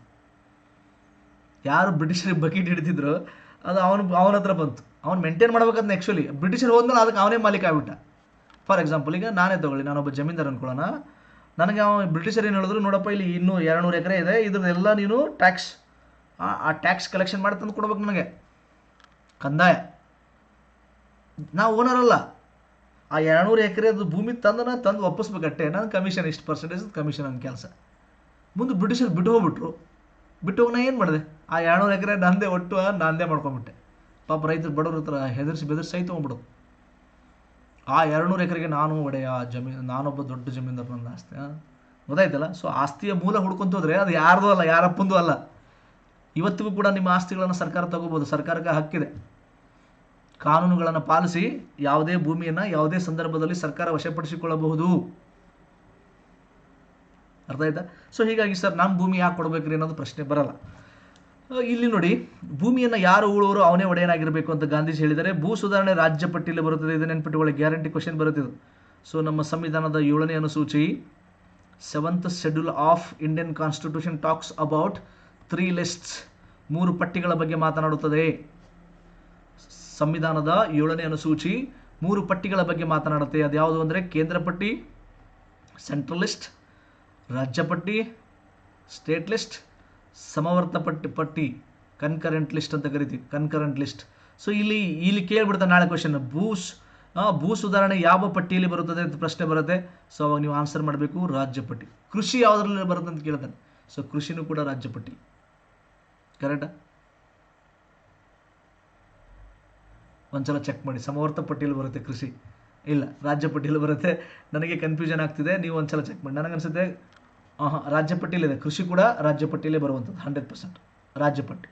ಓಕೆ, ಸೊ ಇಲ್ಲಿ ಭೂ ಸುಧಾರಣೆ ರಾಜ್ಯ ಪಟ್ಟಿಯಲ್ಲಿ ಬರುತ್ತದೆ, ಸ್ಟೇಟ್ ಲಿಸ್ಟ್ ಅಂತ ನೆನಪಿಟ್ಟುಕೊಳ್ಳಿ. ನೆಕ್ಸ್ಟ್, ಸಾಗುವಳಿದಾರರಿಗೆ ಭೂ ಮಾಲೀಕತ್ವ ನೀಡುವಿಕೆ, ಹಿಡುವಳಿಯ ಭದ್ರತೆ ಒದಗಿಸುವಿಕೆ, ಗೇಣಿಯನ್ನು ನಿಗದಿಪಡಿಸುವಿಕೆ, ಚಿಕ್ಕ ಹಿಡುವಳಿಗಳನ್ನು ಘನೀಕರಿಸಿ ಆರ್ಥಿಕ ಹಿಡುವಳಿಗಳನ್ನಾಗಿ ಮಾಡುವಿಕೆ, ಈ ಮುಂತಾದ ಸುಧಾರಣೆಗಳನ್ನು ಭೂ ಸುಧಾರಣೆ ಅಂತ ಕರಿತೀವಿ. ಸೊ ನಿಮ್ಮ ತಲೆಯಲ್ಲಿ ಏನಿದೆ ಗೊತ್ತಾ, ಭಾಳ ಜನರಿಗೆ ಭೂ ಸುಧಾರಣೆ ಅಂದರೆ ಒಬ್ಬರು ಕಸ್ಕೊಂಡು ಇನ್ನೊಬ್ರಿಗೆ ಕ್ವಾಟಿ ಬಿಡೋದು, ಹೌದಾ? ಒಬ್ಬನ ಶ್ರೀಮಂತನ ಭೂಮಿ ಕಸ್ಕೊಂಡು ಒಬ್ಬ ಬಡವನಿಗೆ ಕೊಡೋದೇ ಭೂ ಸುಧಾರಣೆ. ಅದೊಂದೇ ಅಲ್ಲ, ಭೂ ಸುಧಾರಣೆಯಲ್ಲಿ ಅದು ಒಂದಷ್ಟೇ. ಏನಿದೆ ಇಲ್ಲಿ ಭಾಳಷ್ಟು ವಿಷಯಗಳಿದೆ. ಸಾಗುವಳಿದಾರನಿಗೆ ಭೂ ಮಾಲೀಕತ್ವ ನೀಡುವಿಕೆ, ಹಿಡುವಳಿಯ ಭದ್ರತೆ ಒದಗಿಸುವಿಕೆ, ಇವೆಲ್ಲ ಸ್ವಲ್ಪ ನಾನು ಒಂದೊಂದಾಗಿ ಎಕ್ಸ್ಪ್ಲೇನ್ ಮಾಡ್ತಾ ಹೋಗ್ತೀನಿ. ಈಗ ಅದ್ರ ಬಗ್ಗೆನೇ ಇದೆ ನೋಡಿ ಮುಂದೆ, ಆಯಿತಾ? ಸೊ ಮುಂದೆ ಇದೆ ನೋಡಿ, ಭೂ ಸುಧಾರಣಾ ವ್ಯಾಪ್ತಿ ನೋಡೋಣ. ಸ್ಕೋಪ್ ಅಂತ ಕರಿತೀವಿ, ಸ್ಕೋಪ್ ಆಫ್ ಲ್ಯಾಂಡ್ ರಿಫಾರ್ಮ್ಸ್. ಭೂ ಸುಧಾರಣೆ ವ್ಯಾಪ್ತಿ ನೋಡೋದಾದರೆ ಅಬಾಲಿಷನ್ ಆಫ್ ಇಂಟರ್ಮಿಡಿಯೇಟರೀಸ್ ಅಂತ ಬರುತ್ತೆ. ಫಸ್ಟ್ 1ನೇ ಪಾಯಿಂಟ್ ಏನಂದರೆ ಮಧ್ಯಸ್ಥಿಕೆಗಾರಿಕೆಗಳ ನಿರ್ಮೂಲನ ಅಂತ ಬರುತ್ತೆ. ಓಕೆ, ಮಧ್ಯಸ್ಥಿಕೆಗಾರ ಅಂದರೆ ಯಾರಪ್ಪ ಅಂದರೆ ಜಮೀನ್ದಾರಿಗಳು. ಲಾರ್ಡ್ ಕಾರ್ನ್ವಾಲಿಸ್ ಅಂತ ಕೇಳಿರಲ್ಲ, ಬ್ರಿಟಿಷರ್ ಟೈಮಲ್ಲಿ ಅವ್ನು ತೊಗೊಂಡು ಬಂದಿದ್ವೆಲ್ಲ. ಆಮೇಲೆ ಮಹಲ್ವಾರಿ ಪದ್ಧತಿ, ನೆಕ್ಸ್ಟು ರೈತವಾರಿ ಪದ್ಧತಿ ಥಾಮಸ್ ಮನ್ರೋ ತೊಗೊಂಡು ಬರ್ತಾನೆ. ಮಹಲ್ವಾರಿ ಇವನು ಲಾರ್ಡ್ ವಿಲಿಯಂ ಬೆಂಟಿಕ್ ತೊಗೊಂಡು ಬರ್ತಾನೆ. ಹೀಗೆ ಬ್ರಿಟಿಷರು. ಇದ್ರ ಬಗ್ಗೆ ಸ್ವಲ್ಪ ನೀವು ಡೀಟೇಲಾಗಿ ನೋಡ್ಕೊಳ್ಳಿ, ಆಯಿತಾ? ಇದ್ರ ಬಗ್ಗೆ ಡೀಟೇಲಾಗಿ ನೋಡ್ಕೊಳ್ಳಿ, ಇದ್ರ ಮೇಲೆ ಎಕ್ಸಾಮ್ಸ್ ಕೇಳ್ತಾರೆ. ಈ ಜಮೀನ್ದಾರಿ, ಮಹಲ್ವಾರಿ, ರೈತವಾರಿ ಇಂಥವೆಲ್ಲ ಇವು ಮಧ್ಯಸ್ಥಿಕೆಗಾರಿಕೆಗಳು. ಇವುಗಳನ್ನು ಹೊಡೆದು ಹಾಕೋದು. ಸೊ ಭೂ ಸುಧಾರಣೆಯ ಮೊದಲ ಕೆಲಸ ಏನಪ್ಪ ಅಂದರೆ ಇವರು ನೀವು ಬ್ರೋಕರ್ಗಳಿಲ್ಲ ಇನ್ಮೇಲೆ ಅಂತ ಅರ್ಥ. ಮಧ್ಯಸ್ಥಿಕೆಗಾರಿಕೆಗಳ ನಿರ್ಮೂಲನೆ, ಅಬಾಲಿಷನ್ ಆಫ್ ಇಂಟರ್ಮಿಡಿಯೇಟರೀಸ್. ಸೊ ಈ ಕ್ರಮವು ಉಳಿಗಮಾನ್ಯ ಪದ್ಧತಿ, ಜಮೀನ್ದಾರಿ ಪದ್ಧತಿ ಮುಂತಾದವುಗಳ ರದ್ದತಿಯನ್ನು ಒಳಗೊಳ್ಳುತ್ತದೆ. ನೆಕ್ಸ್ಟ್ ನೋಡಿ, ಹಿಡುವಳಿಯ ಭದ್ರತೆಯನ್ನು ಒದಗಿಸುವಿಕೆ. ಫಸ್ಟ್ ಈಗೇನು ನೋಡಿದ್ರಿ, ಜಮೀನ್ದಾರನ ಹೊಡೆದಾಕಿದ್ರೆ ಒಂದೊಂದು ಹತ್ರ 300 ಎಕರೆ ಇದೆ, 400 ಎಕರೆ ಇದೆ, ಎಲ್ಲ ಹೊಡೆದು ಕಸ್ಕೊಂಡ್ಬಿಟ್ರೆ ನಡೆಯ ಕಡೆ ಕಿಸುಬೈ ಆಟ ಹಚ್ಚನು. ಸೊ ಜಮೀನ್ದಾರಿಗಳಿಂದ ಏನು ಮಾಡಿದ್ರೆ ಎಲ್ಲ ಭೂಮಿ ಕಸ್ಕೊಂಡ್ರು. Next providing security of holding ಬರುತ್ತೆ, ಹಿಡುವಳಿಯ ಭದ್ರತೆಯನ್ನು ಒದಗಿಸುವಿಕೆ ಬರುತ್ತೆ. ಸಾಗುವಳಿದಾರನಿಗೆ ಕೃಷಿ ಆಚರಣೆಯಲ್ಲಿ ಅದಮ್ಯ ಶಕ್ತಿಯನ್ನು ಕಲ್ಪಿಸಲು ಅವನಿಗೆ ಹಿಡುವಳಿ ಭದ್ರತೆಯನ್ನು ನೀಡುವುದು. ಎಸ್, ಈಗ ಜಮೀನ್ದಾರದ ಕಸ್ಕೊಂಡ್ರಪ್ಪ, ನಾನೇ ತಗೊಳ್ಳಿ, ಶ್ರೀಧರ್ ಬ್ರದರ್ ಜಮೀನ್ದಾರ ಅನ್ಕೊಳ್ಳೋ, ಇಲ್ಲ ಸುಮ್ಮನೆ ಅನ್ಕೋರಿ ಉದಾಹರಣೆ. ಸೊ ಈಗೇನಾಗುತ್ತೆ, ನನ್ನ ಹತ್ರ 300 ಎಕರೆ ಆಸ್ತಿ ಇದೆ ಅಂತ ತಕ್ಷಣ ಈಗ ಸರ್ಕಾರ ಕಸ್ಕೊಂಡ್ಬಿಡುತ್ತೆ. ಒಂದು 20-30 ಎಕರೆ ನಾನು ಬಿಟ್ಟಕ್ಕೆ, ಮತ್ತು ನನ್ನ ಜೀವನ ಉಪಯೋಗ ಬೇಕಲ್ಲ, ನನಗೆ ಹೆಂಡ್ರು ಮಕ್ಕಳು ನನ್ನ ಸಲಿಂದ ಬಿಟ್ಟು ಒಂದು 20-30 ಎಕರೆ ಅಂತ ಬಿಟ್ಟಿಗೆ ಉಳಿದು ಕಸ್ಕೊಂಡಿದ ತಕ್ಷಣ ಅದನ್ನ ಯಾರಿಗೆ ಹಂಚ್ಬೇಕು? ಇಷ್ಟು ದಿನ ಅಲ್ಲಿ ಯಾರು ಕೆಲಸ ಮಾಡ್ತಿದ್ರು? ಲೇಬರಾಗಿ ಕೆಲಸ ಮಾಡ್ತಿರ್ತಾರ, ಜೀತದಾಳಗಳಾಗಿ, ಅಥವಾ ಅಲ್ಲೇ ನನ್ನ ಭೂಮಿಯಲ್ಲಿ ದುಡ್ತಿರ್ತಾರೆ ಅವರೆಲ್ಲ, ಅವರಿಗೆ ಮಾಲೀಕತ್ವ ಕೊಟ್ಬಿಡು, ತಗೊಳಪ್ಪ ನೀನಂತ. ಗೊತ್ತಾಯ್ತಲ್ಲ? ಅಂದರೆ ಅವನಿಗೆ ಪೂರ್ತಿ ಅವನ ಹೆಸರಲ್ಲೇ ಮಾಡಿಬಿಡೋದು. ಸಾಗುವಳಿದಾರನಿಗೆ, ಸಾಗುವಳಿ ಅಂದರೆ ನಾವು ಯಾರು ಕೆಲಸ ಮಾಡ್ತಿದ್ದಾನೋ ಹೊಲದಾಗ, ಸಾಗುವಳಿದಾರನಿಗೆ ಕೃಷಿ ಆಚರಣೆಯಲ್ಲಿ ಅದಮ್ಯ ಆಸಕ್ತಿಯನ್ನು ಕಲ್ಪಿಸಲು ಅವನಿಗೆ ಹಿಡುವಳಿಯ ಭದ್ರತೆಯನ್ನು ನೀಡೋದು. ಎಸ್, ನೀನೇ ಮಾಲಕ, ನೀನೇಪ್ಪ ಓನರ್, ನೀನೇ ಟೆನ್ಷನ್ ತೊಗೊಬನ್ನಿ ಅಂತ. ಗೊತ್ತಾಯ್ತಾ? ಒಂದು ಮಧ್ಯಸ್ಥಿಕೆಗಾರಿಗಳ ಜಮೀನ್ದಾರಿ ಪದ್ಧತಿಯನ್ನು ಹೊಡೆದಾಕೋದು, ಆಮೇಲೆ ಅದನ್ನು ಯಾರಿಗೆ ಕೊಡ್ತಾರೋ ಅವನಿಗೆ ಅದು ಭದ್ರತೆ ಒದಗಿಸ್ಕೊಡೋದು. ಎರಡನೇದು, ಇವೆಲ್ಲ ಭೂ ಸುಧಾರಣೆಯ ಒಂದು ವ್ಯಾಪ್ತಿಯಲ್ಲಿ ಬರುವಂಥದ್ದು. ನೆಕ್ಸ್ಟ್ 3ನೇದು ನೋಡಿ, ಜಮೀನಿನ ಸಮಾನ ವಿತರಣೆ. ನನ್ನ ಕೈಲಿ ಕಸ್ಕೊಂಡಿಕೆ 300 ಎಕರೆ, ನನ್ನ ಕೈಲಿ ಕಸ್ಕೊಂಡಿಕೆ ಅಷ್ಟು 300 ಎಕರೆ ಮತ್ತೊಬ್ಬನಿಗೆ ಒಯ್ದು ಕೊಟ್ಟರೆ ಹಾಗಾಗಲ್ಲ. ಆ ಜಮೀನನ್ನು ಎಲ್ರಿಗೂ ಸರಿಯಾಗಿ ಹಂಚ್ಬೇಕಲ್ಲ, ಬಡವರಿಗೆ ಅಥವಾ ಅಲ್ಲಿ ಸಾಗುವಳಿ ಮಾಡೋನಿಗೆ ಸಮಾನ ವಿತರಣೆ ಆಗಬೇಕು. ಜಮೀನಿನ ಸಮಾನ ವಿತರಣೆ ಸಾಧಿಸಿ ಕೃಷಿಕರಿಗೆ ಸಾಮಾಜಿಕ ಮತ್ತು ಆರ್ಥಿಕ ನ್ಯಾಯವನ್ನು ದೊರಕಿಸಗಳು. ಆ ಊರಾಗ ಯಾರೋ ಬಡವರು ಇರ್ತಾರೆ ಅಥವಾ ಅಲ್ಲೇ ಕೆಲಸ ಮಾಡೋದು, ಆ ಹೊಲದಾಗ ಕೆಲಸ ಮಾಡಿದವರು ಇರ್ತಾರೆ, ಅವರಿಗೆಲ್ಲ ಹಂಚಿಕೆ ಮಾಡೋದು. ನೆಕ್ಸ್ಟ್ ಇನ್ನೇನು ಮಾಡ್ತಾರೆ, ಇನ್ನು ಕೆಲವರು ಇನ್ನು ಊರಾಗೆ ಕೆಲವರು ದುಡಿಯೋಕ್ಕಾಗಲ್ಲ. ಹೌದಾ, ನಾನು ರೈತ ಅನ್ಕೊಳ್ಳೋಣ. ಫಾರ್ ಎಕ್ಸಾಂಪಲ್ ಈಗ ನಾನು ರೈತ, ನಂದು ಒಂದು 40 ಎಕರೆ ಇದೆ. ನಾನು ಸ್ವಂತ 20 ಎಕರೆ ಇಟ್ಕೊಂಡು ಇನ್ನು 20 ಎಕರೆ ಬೇರೆದವ್ರು ಕೊಟ್ಟಿದ್ದೀನಿ. ರೆಂಟ್ ಕೊಡ್ತೀವಿ, ರೆಂಟ್ ಅಂತ ಕರೀತಾರೆ. 2 ವರ್ಷಕ್ಕೆ 3 ವರ್ಷಕ್ಕೆ ಹಾಕಿರ್ತಾರೆ, ನಿಮ್ಗೆ ಗೊತ್ತಿರುತ್ತೆ. 40 ಎಕರೆ ಇದೆ ನಂದು, 20 ಎಕರೆ ಸ್ವಂತ ಇಟ್ಕೊಂಡಿದ್ದೀನಿ, 20 ಎಕರೆ ನಾನು ಬೇರೆದವ್ರಿಗೆ ಕೊಟ್ಟಿದ್ದೀನಿ. ಸೊ ಅಲ್ಲಿ ಕೂಡ ರೆಂಟ್ ಹೆಂಗಿರಬೇಕು, ಬಾಡಿಗೆ ಎಷ್ಟಿರಬೇಕು ಅನ್ನೋದು ಕೂಡ ಸರ್ಕಾರನೇ ಫಿಕ್ಸೇಷನ್ ಮಾಡಿದೆ. ಗೇಣಿನ ನಿಗದಿಪಡಿಸುವಿಕೆ, ಶಾಸನಾತ್ಮಕವಾಗಿ ಗೇಣಿನ ನಿಗದಿಪಡಿಸುವುದು, ಅಕ್ರಮ ಗೇಣಿ ವಸೂಲಿಯನ್ನು ತಡೆಗಟ್ಟುವುದು ಮತ್ತು ಜಮೀನು ಸ್ವಾಧೀನಪಡಿಸಿಕೊಳ್ಳುವಿಕೆಯನ್ನು ನಿರ್ಬಂಧಿಸುವುದು. ಓಕೆನಾ. ಸೊ ಇಲ್ಲೇನಾಗುತ್ತೆ, ಗೇಣಿ ಅಂದರೂ ಕೂಡ ಅದಕ್ಕೂ ರೂಲ್ಸ್ ರೆಗ್ಯುಲೇಷನ್ ಮಾಡಬೇಕು. ಓಕೆ, ಇನ್ನೊಬ್ಬರದ ಆಸ್ತಿ ಕಸ್ಕೊಳ್ಳೋದು, ಹೆದರ್ಸೋದು, ದಬ್ಬಳಿಕೆ ಮಾಡೋದು ಎಲ್ಲ ಮಾಡೋಂಗಿಲ್ಲ. ಇದನ್ನು ಕೂಡ ಭೂ ಸುಧಾರಣೆ ಒಂದು ಭಾಗ ಅನ್ನೋದು ನೆನ್ಪಿಟ್ಕೊಳ್ಳಿ. ನೆಕ್ಸ್ಟ್ 5ನೇ ಪಾಯಿಂಟ್ ನೋಡಿ, ಭೂ ಸುಧಾರಣೆ ಮತ್ತೊಂದು 5ನೇ ಪಾಯಿಂಟು ಹಿಡುವಳಿಗಳ ಘನೀಕರಣ ಅಂತ ಬರುತ್ತೆ, ಕನ್ಸಾಲಿಡೇಷನ್ ಆಫ್ ಹೋಲ್ಡಿಂಗ್ಸ್. ಇದು ಪಂಜಾಬಲ್ಲಿ ಭಾಳ ಸಕ್ಸಸ್ ಆಗಿದೆ, ನಮ್ಮ ದೇಶದಲ್ಲಿ ಅಲ್ಲಿ ಬಿಟ್ಟರೆ ಮರೆ ಎಲ್ಲಿ ಸಕ್ಸಸ್ ಆಗಿಲ್ಲ ಇದು. ಹಿಡುವಳಿಗಳ ಘನೀಕರಣ ಪಂಜಾಬಲ್ಲಿ ಸಕ್ಸಸ್ ಆಗಿದೆ. ಏನು ಸರ್ ಇದು? ಹಿಡುವಳಿಗಳ ಘನೀಕರಣ ಅಥವಾ ಕನ್ಸಾಲಿಡೇಷನ್ ಆಫ್ ಹೋಲ್ಡಿಂಗ್ಸ್ ಅಂತ ಬಂದಾಗ ಏನಪ್ಪ ಅಂದರೆ, ಫಾರ್ ಎಕ್ಸಾಂಪಲ್ ಈಗ ಇಲ್ಲಿ ಯಾರ ಇದ್ದಾನೆ, ಇಲ್ಲಿ ಗುಂಡ ಇದ್ದಾನೆ, ಗುಂಡ ಅನ್ಕೊಳ್ಳೋಣ, 1 ನಿಮಿಷ ಇದ್ದಾನೆ, ಅರೇಂಜ್ ಮಾಡ್ತಿದ್ದಾರೆ.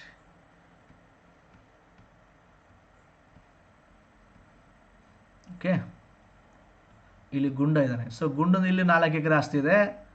ಸೊ ಇಲ್ಲಿ 4 ಎಕರೆ ಇದೆ, ಹೌದಾ? ಗುಂಡಂದು ಇಲ್ಲಿ 4 ಎಕರೆ ಇದೆ, ಇಲ್ಲಿ 4 ಎಕರೆ ಇದೆ. ಅವ್ನಿಗೆ ಏನು ಮಾಡ್ಕೊಟ್ಬಿಡೋದು ಗೊತ್ತಂದ್ರೆ, ಇಲ್ಲೇ ಪಕ್ಕದಲ್ಲೇ 4 ಎಕರೆ ಕೊಡಿಸ್ಬಿಡೋದು. ಕೊಡಿಸಿದ್ದು ಬೇರೆದನ್ನು ಕೊಡೋದು, ಅಲ್ಲಿ ಅಡ್ಜಸ್ಟ್ ಮಾಡೋದು. ಅಂದರೆ ಇವನಿಂದ 8 ಎಕರೆ ಒಂದೇ ಕಡೆ ಇಟ್ಕೋರಪ್ಪ ಅಂತ. ದೊಡ್ಡದು ಮಾಡ್ಕೋ, ಭೂಮಿ ಒಂದೇ ಕಡೆ ಇಟ್ಕೋ. ಇಲ್ಲಿ ನೀ ಪೈಪ್ಲೈನ್ ಆದರೂ ಮಾಡ್ಕೋ, ಟ್ರ್ಯಾಕ್ಟರ್ ಹಚ್ಚು, ಮಷಿನ್ ಹಚ್ಚುವ, ಈಸಿ ಆಗಲಿ ನನಗೆ, ನಿನ್ನ ಭೂಮಿ ಒಂದೇ ಕಡೆ ಇರಲಿ ಅಂತ. ಇದು ಘನೀಕರಣ ಅಂತ ಕರೀತಾರೆ. ಅರ್ಥ ಆಯ್ತಲ್ಲ? ಸೊ ಇಲ್ಲೊಂದು ಸ್ವಲ್ಪ ಅಲ್ಲೊಂದು ಸ್ವಲ್ಪ ಇಲ್ಲ, ಒತ್ತಟ್ಟೆ ಕೊಟ್ಬಿಡೋದು ನಿಮಗೆ. ಇದು ಪಂಜಾಬಲ್ಲಿ ಭಾಳ ಸಕ್ಸಸ್ಫುಲ್ಲಾಗಿ ಮಾಡಿದ್ದಾರೆ ಇದನ್ನ. ಹೀಗಾಗಿ ಪಂಜಾಬ್ ರೈತರು ಭಾಳ ಶ್ರೀಮಂತರಿದ್ದಾರೆ ಇವತ್ತು. ಅಲ್ಲಿ ಸಮಸ್ಯೆ ಆಗ್ತಿದೆ ಬಿಡಿ, ಯಾಕಂದ್ರೆ ಅಲ್ಲಿ ಗೊಬ್ಬರ ಹಾಕಿ ಈ ರಸಗೊಬ್ಬರಗಳು ಹಾಕಿ ಭೂಮಿ ತನ್ನ ಸತ್ವವನ್ನು ಕಳ್ಕೊತಾ ಇದೆ, ಆ ಪ್ರಶ್ನೆ ಬೇರೆ. ಬಟ್ ಘನೀಕರಣದಿಂದಲೇ ಪಂಜಾಬಿನ ರೈತರು ಶ್ರೀಮಂತರಾಗಿದ್ದಾರೆ ಅಂತ ನೆನ್ಪಿಟ್ಕೊಳ್ಳಿ. ಓಕೆ. ಸೊ ಭೂ ವಿಭಜನೆ ಮತ್ತು ಛಿದ್ರೀಕರಣಗಳನ್ನು ನೋಡಿ, ಛಿದ್ರೀಕರಣಗಳನ್ನು ಹೋಗಲಾಡಿಸಿ ಹಿಡುವಳಿಗಳನ್ನು ಘನೀಕರಿಸಿ ಲಾಭದಾಯಕ ಹಿಡುವಳಿಗಳನ್ನಾಗಿ ಮಾಡುವುದು. So this is the fundamental work of land reforms. So ಒಂದು ಭೂ ಸುಧಾರಣೆ ಒಂದು ಮೂಲಭೂತ ಹಕ್ಕಾಗಿ, ಮೂಲಭೂತ ಕೆಲಸವಾಗಿ ಇದು ಪರಿಣಮಿಸುತ್ತೆ. ಯಾಕಂದರೆ ಭೂ ಸುಧಾರಣೆ ಅಂದರೆ ನೀವೇನು ಅಂದ್ಕೊಂಡಿದ್ರಿ, ನಾವು ಓದಿಲ್ಲ ಅಂದರೆ ನಾವೇನು ಅಂದ್ಕೊಂಡಿರ್ತೀವಿ, ಶ್ರೀಮಂತರ ಭೂಮಿ ಕಸವನ್ನು ಬಡವರಿಗೆ ಕೊಡೋದು ಅಂದ್ಕೊಂಡ್ಬಿಟ್ಟು. ಅದೊಂದೇ ಅಲ್ಲ, ಕ್ಲಿಯರ್ ಇದೆ. 5 ಪಾಯಿಂಟ್ಸ್ಗಳಿದೆ, ಭೂ ಸುಧಾರಣೆಗಳೆಲ್ಲ 5 ಇದೆ. ಸೊ ನಾಳೆ ನೀವು ಯಾರಾದರೂ KS ಮುಖ್ಯ ಪರೀಕ್ಷೆ, IAS ಮುಖ್ಯ ಪರೀಕ್ಷೆ ಬರೀತಿದ್ದು ಕ್ವಶನ್ ಬರುತ್ತೆ. What are the scope of land reforms? Land reforms ಭೂ ಸುಧಾರಣೆ ವ್ಯಾಪ್ತಿಯನ್ನು ವಿವರಿಸಿದ 12 ಮಾರ್ಕ್ಸ್ ಕ್ವಶನ್ ಬಂದರೆ ಬರಿಬೇಕು ಇವೆಲ್ಲ. 1ನೇ ಪಾಯಿಂಟ್ ಏನು ನೆನಪಿಸ್ತಾ ಇದ್ದೀನಿ, ಮಧ್ಯಸ್ಥಿಕೆಗಾರಿಕೆಗಳ ನಿರ್ಮೂಲನೆ ಆಗಬೇಕು. ನೆಕ್ಸ್ಟು ಹಿಡುವಳಿಗಳ ಭದ್ರತೆಯನ್ನು ಒದಗಿಸ್ಬೇಕು, ಸೆಕ್ಯೂರಿಟಿ ಕೊಡಬೇಕು. ನೆಕ್ಸ್ಟ್ 3ನೇದು ಜಮೀನಿನ ಸಮಾನ ವಿತರಣೆ ಆಗಬೇಕು. ನೆಕ್ಸ್ಟ್ ರೆಂಟ್ ಫಿಕ್ಸ್ ಆಗಬೇಕು. Next holdings, consolidation of holdings, ಹಿಡುವಳಿಗಳ ಘನೀಕರಣ ಆಗಬೇಕು. ಇವೆಲ್ಲ ಸೇರಿಸಿದಾಗ ಮಾತ್ರ ಅದಕ್ಕೆ ಭೂ ಸುಧಾರಣೆ ಅಂತ ಕರಿತೀವಿ. ಯಾವುದೋ ಒಂದಕ್ಕೆ ನಾವು ಭೂ ಸುಧಾರಣೆ ಅಂತ ಕರೆಯಲ್ಲ. ಕ್ಲಿಯರ್ ಇದೆಯಾ? ಓಕೆ. ಸೊ ನೆಕ್ಸ್ಟ್ ಯಾವುದೇ ಗ್ರಾಮೀಣ ಅಭಿವೃದ್ಧಿ ಅನ್ನೋದು ಭೂ ಸುಧಾರಣೆ ಮೇಲೆ ನಿಂತಿದೆ ಅನ್ನೋದು ನಾವು ನೋಡಬೇಕಾಗುತ್ತೆ. ಯಾಕಂದರೆ ಇಲ್ಲಿ ನೋಡಿ, ಸೊ ಇಲ್ಲಿ ಒಳಗಡೆ ಇದೆಯಲ್ಲ, ಅತ್ಯಂತ ಒಳಗಡೆ ಇದೆಯಲ್ಲ, ಇದು ಭೂ ಸುಧಾರಣೆ, ಲ್ಯಾಂಡ್ ರಿಫಾರ್ಮ್ಸ್. ಯಾವ ಹಳ್ಳಿಯಲ್ಲಿ, ಯಾವ ಊರಲ್ಲಿ ಅಥವಾ ಯಾವ ರಾಜ್ಯದಲ್ಲಿ ಭೂ ಸುಧಾರಣೆ ಆಗಿದೆಯೋ ಆ ರಾಜ್ಯದ ಗ್ರಾಮಗಳು, ಆ ರಾಜ್ಯ ಅಭಿವೃದ್ಧಿ ಆಗುತ್ತೆ ಅಂತ ಅರ್ಥ. ಭೂ ಸುಧಾರಣೆ ಆದರೆ ಏನಾಗುತ್ತೆ, ಇದರಿಂದ ಏನಾಗುತ್ತೆ, ನೆಕ್ಸ್ಟ್ ರೈತರ ಸುಧಾರಣೆ ಆಗುತ್ತೆ. ರೈತರ ಸುಧಾರಣೆ ಆದರೆ ಆ ಭಾಗ, ಗ್ರಾಮೀಣ ಭಾಗ ಅದು ಸುಧಾರಣೆ ಆಗುತ್ತೆ ಅಂತ ಅರ್ಥ. ಅಂದರೆ ಒಟ್ಟಿನಲ್ಲಿ ಕೃಷಿಯ ಯಶಸ್ವಿ ಆಗಿರಲಿ ಅಥವಾ ಗ್ರಾಮೀಣ ಭಾಗದ ಯಶಸ್ವಿ ಭೂ ಸುಧಾರಣೆ ಮೇಲೆ ನಿಂತಿದೆ ಅನ್ನೋದು ನಿಮಗೆ ಗೊತ್ತಿರಬೇಕು. ಓಕೆ. ನೆಕ್ಸ್ಟ್ ಭೂ ಸುಧಾರಣೆ ಉದ್ದೇಶಗಳು ನೋಡಿ, ವಾಟ್ ಆರ್ ದ ಅಬ್ಜೆಕ್ಟಿವ್ಸ್ ಅಂತ ಪ್ರಶ್ನೆ ಬರುತ್ತೆ. ಕೃಷಿ ಉತ್ಪನ್ನವನ್ನು ಹೆಚ್ಚಿಸೋದು. ಈಗ ನಾನು ಜಮೀನ್ದಾರ ಇದ್ದೀನಿ, ನನ್ನ ಹತ್ರ 300 ಎಕರೆ ಇದೆ, ನನಗೆ ಏನು ಬಿಟ್ಬಿಡ್ತೀನಿ, ಒಂದು 50 ಎಕರೆ ನಾನು ಬಿತ್ತನೆ ಮಾಡೋದಿಲ್ಲ, ಹೋಲ್ಬಿಡೋ ಅಂತೀನಿ. Negligence, careless. ಅದನ್ನೇ ಈ 50 ಎಕರೆ ಒಂದು 5 ಮಂದಿಗೆ ಹಂಚಿಬಿಡ್ರಿ ಅಥವಾ ಒಂದು 10 ಮಂದಿಗೆ ಹಂಚಿಬಿಡ್ರಿ, ಅವ್ರು ಚಂದ ಮಾಡ್ಕೊಂಡು ತಿಂತಾರೆ, ಅದು ಉತ್ಪನ್ನ ಹೆಚ್ಚಾಗುತ್ತೆ. ಮತ್ತು ಆ 5-10 ಮಂದಿ ಜೀವನದಲ್ಲಿ ಬದಲಾವಣೆ ಆಗುತ್ತೆ, ಅವರು ಶ್ರೀಮಂತರಾಗ್ತಾರೆ. ಸೊ ಕೃಷಿ ಉತ್ಪನ್ನ ಹೆಚ್ಚಾಗುತ್ತೆ. ಈ ಥರ ಭೂ ಸುಧಾರಣೆಯ ಉದ್ದೇಶ ಕೃಷಿ ಉತ್ಪನ್ನ ಹೆಚ್ಚಿಸೋದು, ಉದ್ಯೋಗಾವಕಾಶಗಳನ್ನು ಸೃಷ್ಟಿಸೋದು. ಎಸ್, ಈಗ ಅವ್ನು ನನ್ನ ಹತ್ರ ದುಡಿಬೇಕಾದ್ರೆ ಲೇಜಿ ಇರ್ತಾನೆ, ನಾವು ನನ್ನ ಹತ್ರ ಕೆಲಸ ಮಾಡ್ಬೇಕಾದ್ರೆ ಮಾಡಲ್ಲ. ಈಗ ನೋಡ್ರಿ, ನಿಮ್ಮ ಊರಾಗ ಕೆಲವರು ಕೂಡಿ ಸಂಸಾರ ಇರ್ತವೆ, ಜಾಯಿಂಟ್ ಫ್ಯಾಮಿಲಿ ಇರ್ತವೆ, ಅವ್ರು ನೋಡ್ರಿ ಅದ್ರಾಗ ಒಂದಿಷ್ಟು ಮಂದಿ ಸರಿಯಾಗಿ ಕೆಲಸ ಮಾಡೋದಿಲ್ಲ, ಬಿಡು ಯಾಕೆ ಮಾಡಲಿ ಅಂತ. ನಾ ಯಾಕೆ ಮಾಡಲಿ ನೀ ಯಾಕೆ ಮಾಡಲಿ, ಅದೇ ಡಿವೈಡ್ ಬೇರೆ ಮಾಡಿಕೊಡ್ರಿ.